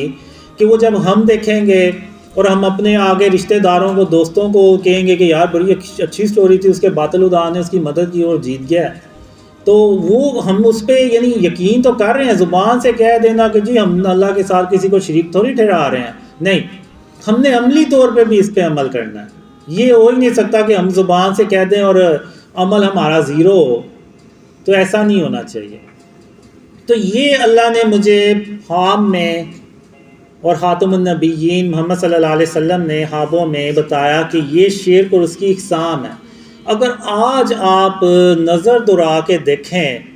تو آپ کو یہ اپنے گھروں کے اندر یہ چیزیں نظر آئیں گی. شاید آپ نے کبھی غور ہی نہ کیا ہو، لیکن آپ کے گھروں میں یہ موجود ہوں گی. تو اب وہ خواب جس میں اللہ مجھے کہتا ہے کہ قاسم یہ دنیا اس سے پہلے اتنی شرک سے بھری ہوئی کبھی نہیں تھی جتنی آج شرک سے بھری ہوئی ہے، تو آپ کو یہ خواب بالکل سچا نظر آئے گا کہ یہ واقعی بہت زیادہ جو ہے نا شرک اس دنیا میں پھیل چکا ہے، خاص طور پہ مسلم کنٹریز میں. اب یہ جو ناصر آئے ہیں یو کے سے، یہ کہتے ہیں کہ اتنی تصویریں میں نے ادھر یو کے میں نہیں دیکھی جتنی میں نے ادھر دیکھی ہیں. جگہ جگہ روڈز کے اوپر بینرز لگے ہوئے ہیں، بورڈز لگے ہوئے ہیں، اس پہ دیکھی ہیں. اور اس کے علاوہ آپ دیکھیں تو وہ اسٹیچوز بھی آپ کو جگہ جگہ نظر آئیں گے. اب وہ جو ہم بطخ سی بنا دیتے ہیں، گملہ ہے بطخ کا، خرگوشوں کا، وہ اکثر گھروں کے سامنے آپ کو وہ بطخ جو ہے نا وہ نظر آئیں گی، خرگوش نظر آئیں گے، خرگوشوں کے گملے، اور وہ تو ایگل بھی نظر آئیں گے اور کافی چیزیں نظر آئیں گی. اب آپ مجھے یہ بتائیں کہ جو بطخیں باہر پری ہوتی ہیں جن میں وہ گملے سے بنے ہوئے ہیں، ان میں اور وہ جو خانہ کعبہ میں بت پڑے ہوئے تھے ان میں اور ان میں فرق ہی کیا ہے؟ کوئی فرق نہیں ہے، صرف شکلوں کا فرق ہے اور سائز کا اور جسامت کا فرق ہے. باقی وہ بھی بت تھے، یہ بھی بت ہے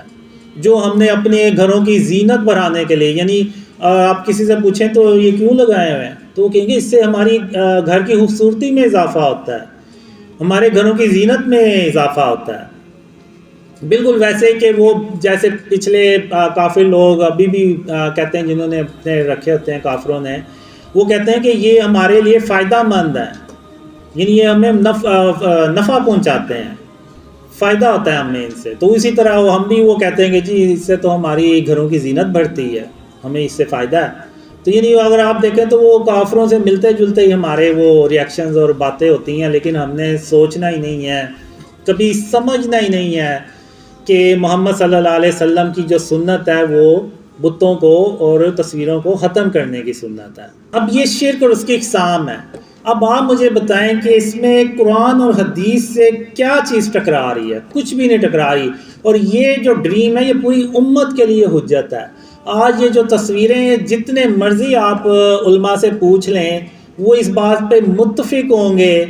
کہ جو تصویریں جگہ جگہ لگی ہوئی ہیں، یہ جو مجسمے جگہ جگہ پڑے ہوئے ہیں، یہ نہیں ہونے چاہیے، اسلام میں یہ الاؤڈ نہیں ہے۔ تو آپ مجھے بتائیں اس میں کیا غلط بات ہے؟ اب اللہ نے مجھے ایک ڈریم میں بتایا کہ قاسم اپنے اندر سے غرور اور تکبر کو ختم کرو، تو اب آپ مجھے یہ بتائیں کہ اس میں کیا غلط بات ہے؟ یہ تو اللہ نے قرآن میں بھی ارشاد فرمایا ہوا ہے، محمد صلی اللہ علیہ وسلم نے بھی فرمایا ہوا ہے غرور اور تکبر کے بارے میں۔ پھر ایک ڈریم میں اللہ نے رسول اللہ صلی اللہ علیہ وسلم نے مجھے فرمایا کہ قاسم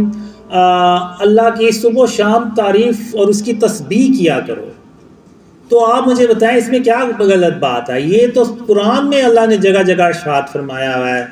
کہ اللہ کی تعریف اور اس کی تسبیح کیا کرو۔ اور ابھی یہ جو میرے سے محسن نے بات کی تھی کہ یہ جو کرسیوں کی بات کی تھی، تو میں اس پہ بھی تھوڑی سی بات کر دوں کہ جب بھی وہ میٹنگ ہوتی ہے تو میں یہ کوشش کرتا ہوں کہ جن کرسیوں پہ آپ بیٹھے ہوئے ہیں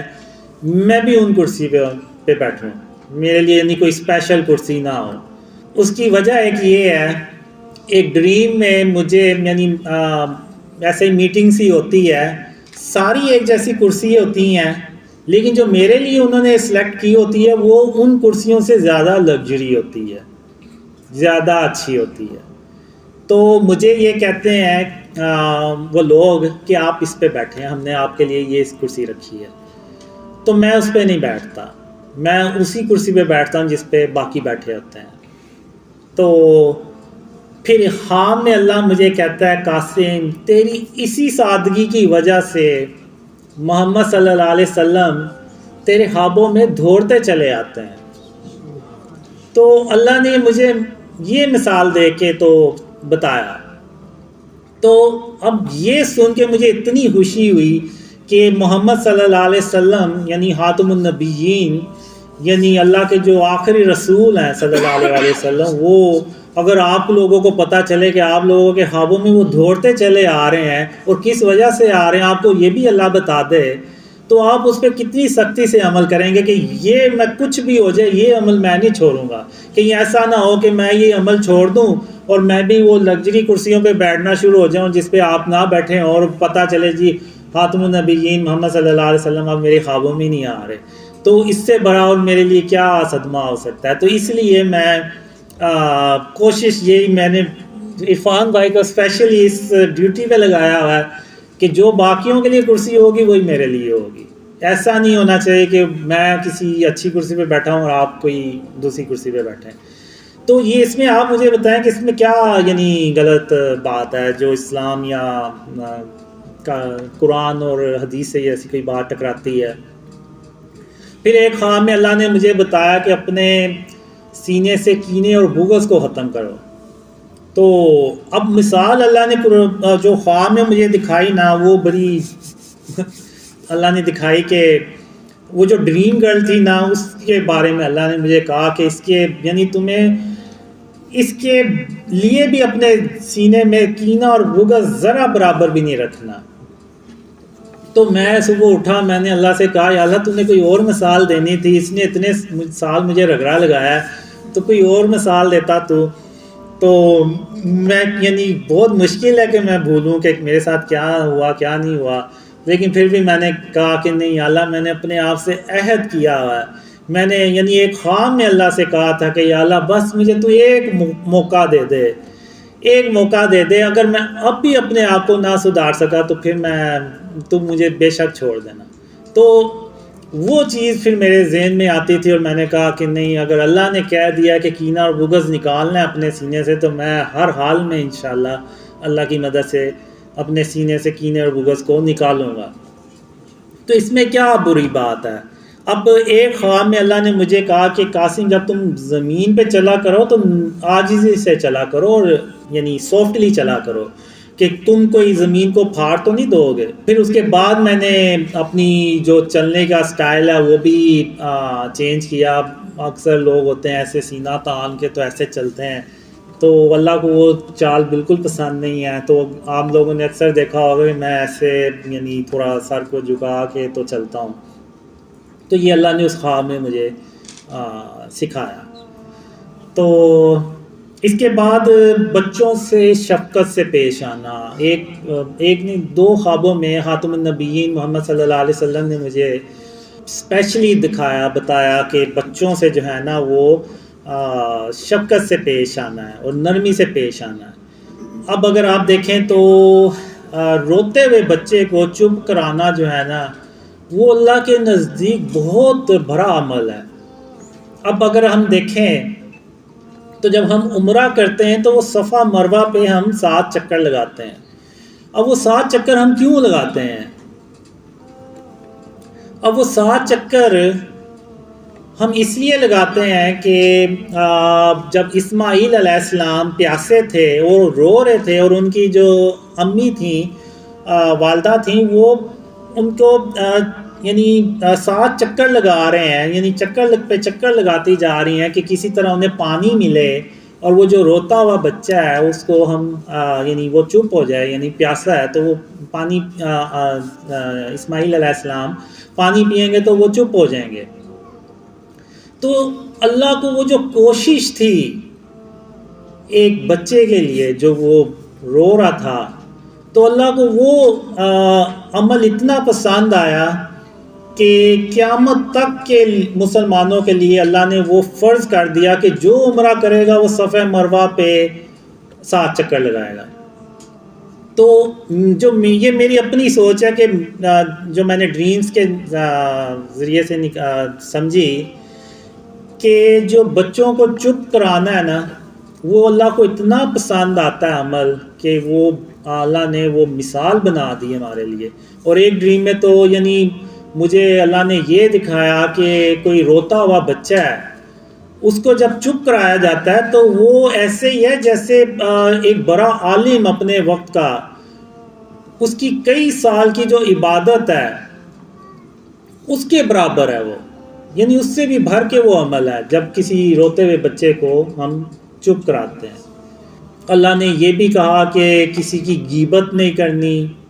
اب غیبت میں ظاہر سی بات ہے کہ کوئی موجود نہیں ہے تو جب ہم اس کے خلاف بات کرتے ہیں تو وہ غیبت میں آتا ہے. لیکن ہم جو لوگ ہیں، ہم عوام ہیں، وہ ہم حکمرانوں کے بارے میں بھی باتیں کرتے ہیں. لیکن ایک ڈریم میں میں کہتا ہوں کہ جب ہم حکمرانوں کے بارے میں بات کرتے ہیں نا، ان کے خلاف بات کرتے ہیں تو وہ غیبت میں نہیں آتا، کیونکہ حکمرانوں کا فرض ہے کہ اپنی عوام کا خیال رکھیں. بالکل ویسے ہی جیسے حضرت عمر رضی تعالیٰ عنہ ایک رات کو جب گشت کر رہے تھے تو انہوں نے دیکھا کہ ایک عورت اپنے یعنی خلیفہ کے بارے میں بات کر رہی ہے، یعنی اس نے کھانا رکھا ہوا ہے اور پانی اس کے اندر رکھا ہوا یا وہ خالی ہے اور وہ اپنے بچوں کو حوصلہ دے رہی ہے کہ کھانا پک رہا ہے تو آپ صبر کریں. لیکن وہ مقصد اس عورت کا یہ تھا کہ وہ بچے جو ہے نا روتے روتے بس سو جائیں کسی طرح. تو حضرت عمر رضی تعالیٰ عنہ نے وہ سن لیا، تو انہوں نے یہ نہیں کہا کہ تم میری غیبت کر رہے ہو یا تم خلیفہ کی غیبت کر رہی ہو. نہیں، اس وقت حضرت عمر رضی تعالیٰ عنہ کو اپنی پار گئی. پھر وہ اسی وقت بیت المال میں گئے، وہاں سے اناج کی بوری اٹھائی اور خود اٹھائی اور وہ اس عورت کے پاس لے کے گئے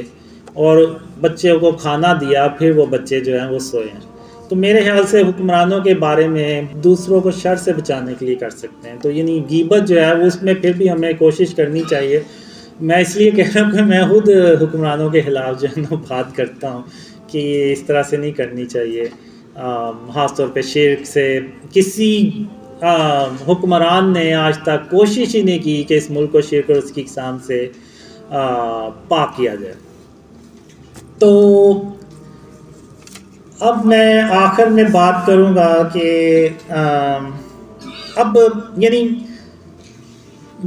بات میں نے یہ کرنی تھی کہ میں یہاں تک کیسے پہنچا. تو ابھی اگر آپ نے دیکھا تو جو میں نے مثال دی، اللہ رحمان ہے، تو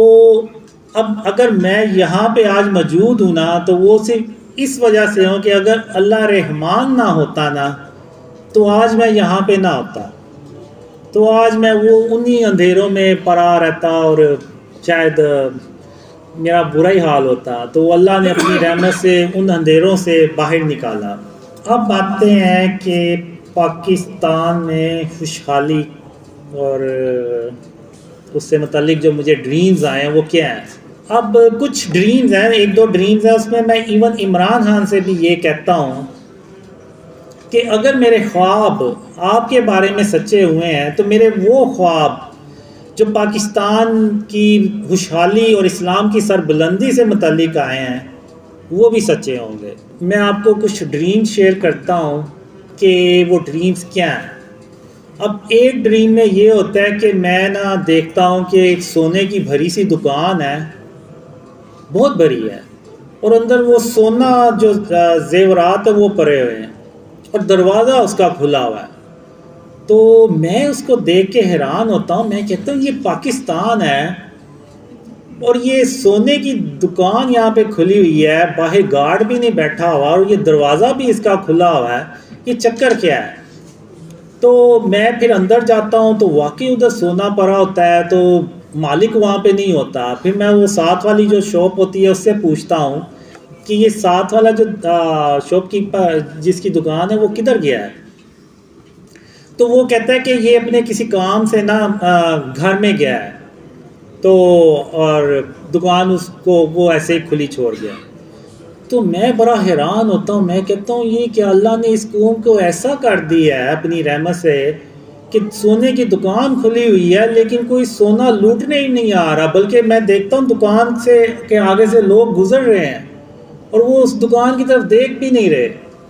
تو میں نے کہا یہ یعنی کیسے اللہ کی رحمتیں اور برکتیں اس ملک میں اتنی آ گئی ہیں۔ اور ایک دوسرے ڈریم میں میں دیکھتا ہوں کہ ہزاروں بھی نہیں، لاکھوں بھی نہیں، بلکہ کروڑوں روپیہ میں دیکھتا ہوں کہ سڑک کے ایک طرف پڑا ہوتا ہے اور لوگ گزر رہے ہوتے ہیں اور کوئی ان پیسوں کی طرف دیکھتا بھی نہیں ہے، نہ ان کو اٹھاتا ہے۔ ایون میں یہ دیکھتا ہوں کہ جو باہر ویسٹرن میڈیا ہے وہ اس کو رپورٹ کرتا ہے کہ پاکستان کی سڑکوں پہ کروڑوں روپیہ پڑا ہوا ہے لیکن اس کو اٹھانے والا کوئی نہیں ہے۔ تو یعنی وہ چیز بھی دیکھ کے میں حیران ہوتا ہوں کہ یہ اللہ نے اس قوم کا آخر ایسا کیا کر دیا ہے کہ کروڑوں روپیہ اس سڑکوں پہ پڑا ہوا ہے لیکن اس کو اٹھانے والا کوئی نہیں ہے۔ تو یہ سب اللہ کی رحمتیں اور برکتوں سے یہ ممکن ہوگا۔ اب میں آپ کو یہاں پہ نا ایک مثال بھی دینا چاہوں گا، اور وہ مثال یہ ہے کہ آج کہتے ہیں پاکستان میں آپ کسی بھی اکانومسٹ سے پوچھ لیں، وہ یہی کہے گا کہ پاکستان میں جو خوشحالی ہے نا وہ تو دور کی بات ہے، 20-25 سال لگ جائیں گے پاکستان کو صرف ٹریک پہ آنے کے لیے کہ ہم ترقی کی طرف چل پڑے ہیں۔ تو جتنے بھی آپ اکانومسٹ ہیں آپ ان سے پوچھ لیں، وہ سب کے سب یہی کہیں گے۔ اسی طرح آپ دنیا کے بہترین کمانڈرز لیں اور ان کو ٹائم ٹریول کروا کے تو پیچھے 1400 سال پیچھے لے جائیں کہ جس دن غزوہ بدر شروع ہونی تھی۔ آپ ان کمانڈرز کو بتائیں کہ یہ سچویشن ہے، ایک طرف یہ 313 لوگ ہیں جن میں اکثریت نے کبھی جنگ ہی نہیں لڑی اور اکثر کے پاس تو لکڑی کے ڈنڈے ہیں، اور دوسری طرف طاقتور ترین کافروں کی فوج ہے جو ہر طرح سے جنگی مہارت بھی رکھتی ہے اور ان کی تعداد بھی 1000 ہے اور ان کے پاس جدید اس دور کا اسلحہ بھی ہے۔ تو آپ ان کمانڈر سے پوچھیں کہ آپ بتائیں ان میں سے کون جنگ جیتے گا، تو وہ سارے یہ کہیں گے کہ یہ جو کافروں کی فوج ہے وہ جیت جائے گی کیونکہ وہ ہر طرح سے بھاری ہے۔ لیکن ایک اللہ کی مدد ہے جو ان کافروں کے ساتھ تو نہیں تھی لیکن ان مسلمانوں کے ساتھ تھی۔ اور وہ مسلمانوں کے ساتھ کیوں تھی؟ وہ اس لیے تھی کہ ان 313 مسلمانوں نے ہر طرح کے شرک سے اپنے گھروں کو بھی پاک کیا تھا اور اپنے علاقوں کو بھی پاک کیا تھا، اور وہ اللہ کے سوا کسی کو مدد کے لیے نہیں پکارتے تھے اور اللہ کے ساتھ کسی کو شریک نہیں ٹھہراتے تھے۔ تو اللہ کی مدد ان 313 لوگوں کے ساتھ تھی، اور وہ آپ لوگوں نے دیکھا کہ خاتم النبیین محمد صلی اللہ علیہ وسلم نے جنگ شروع ہونے سے پہلے کہا، دعا مانگی اللہ سے کہ یا اللہ یہی بس تھوڑے سے لوگ ہیں کہ اگر آج یہ ہار گئے نا تو پھر تیرا نام لینے والا دنیا میں کوئی نہیں ہوگا۔ تو اس وقت کے لوگوں نے اللہ پہ توکل کیا، اللہ کے ساتھ کسی کو شریک نہیں ٹھہرایا۔ تو آج اگر ہم مسلمان ہیں تو وہ ان 313 لوگوں کی وجہ سے مسلمان ہیں، ورنہ آج ہم مسلمان نہ ہوتے۔ تو اللہ نے ان 313 لوگوں کو ان 1000 کی جو کافروں کی فوج تھی ان پہ فتح ان کو دی، اور وہ اللہ کی مدد سے جنگ جیت گئے۔ تو جو کمانڈرز ہوں گے ان کا تجزیہ اور ہوگا، لیکن جو اللہ کی مدد ہوگی اور اللہ کا جو فیصلہ ہوگا وہ اور ہوگا۔ بالکل اسی طرح آج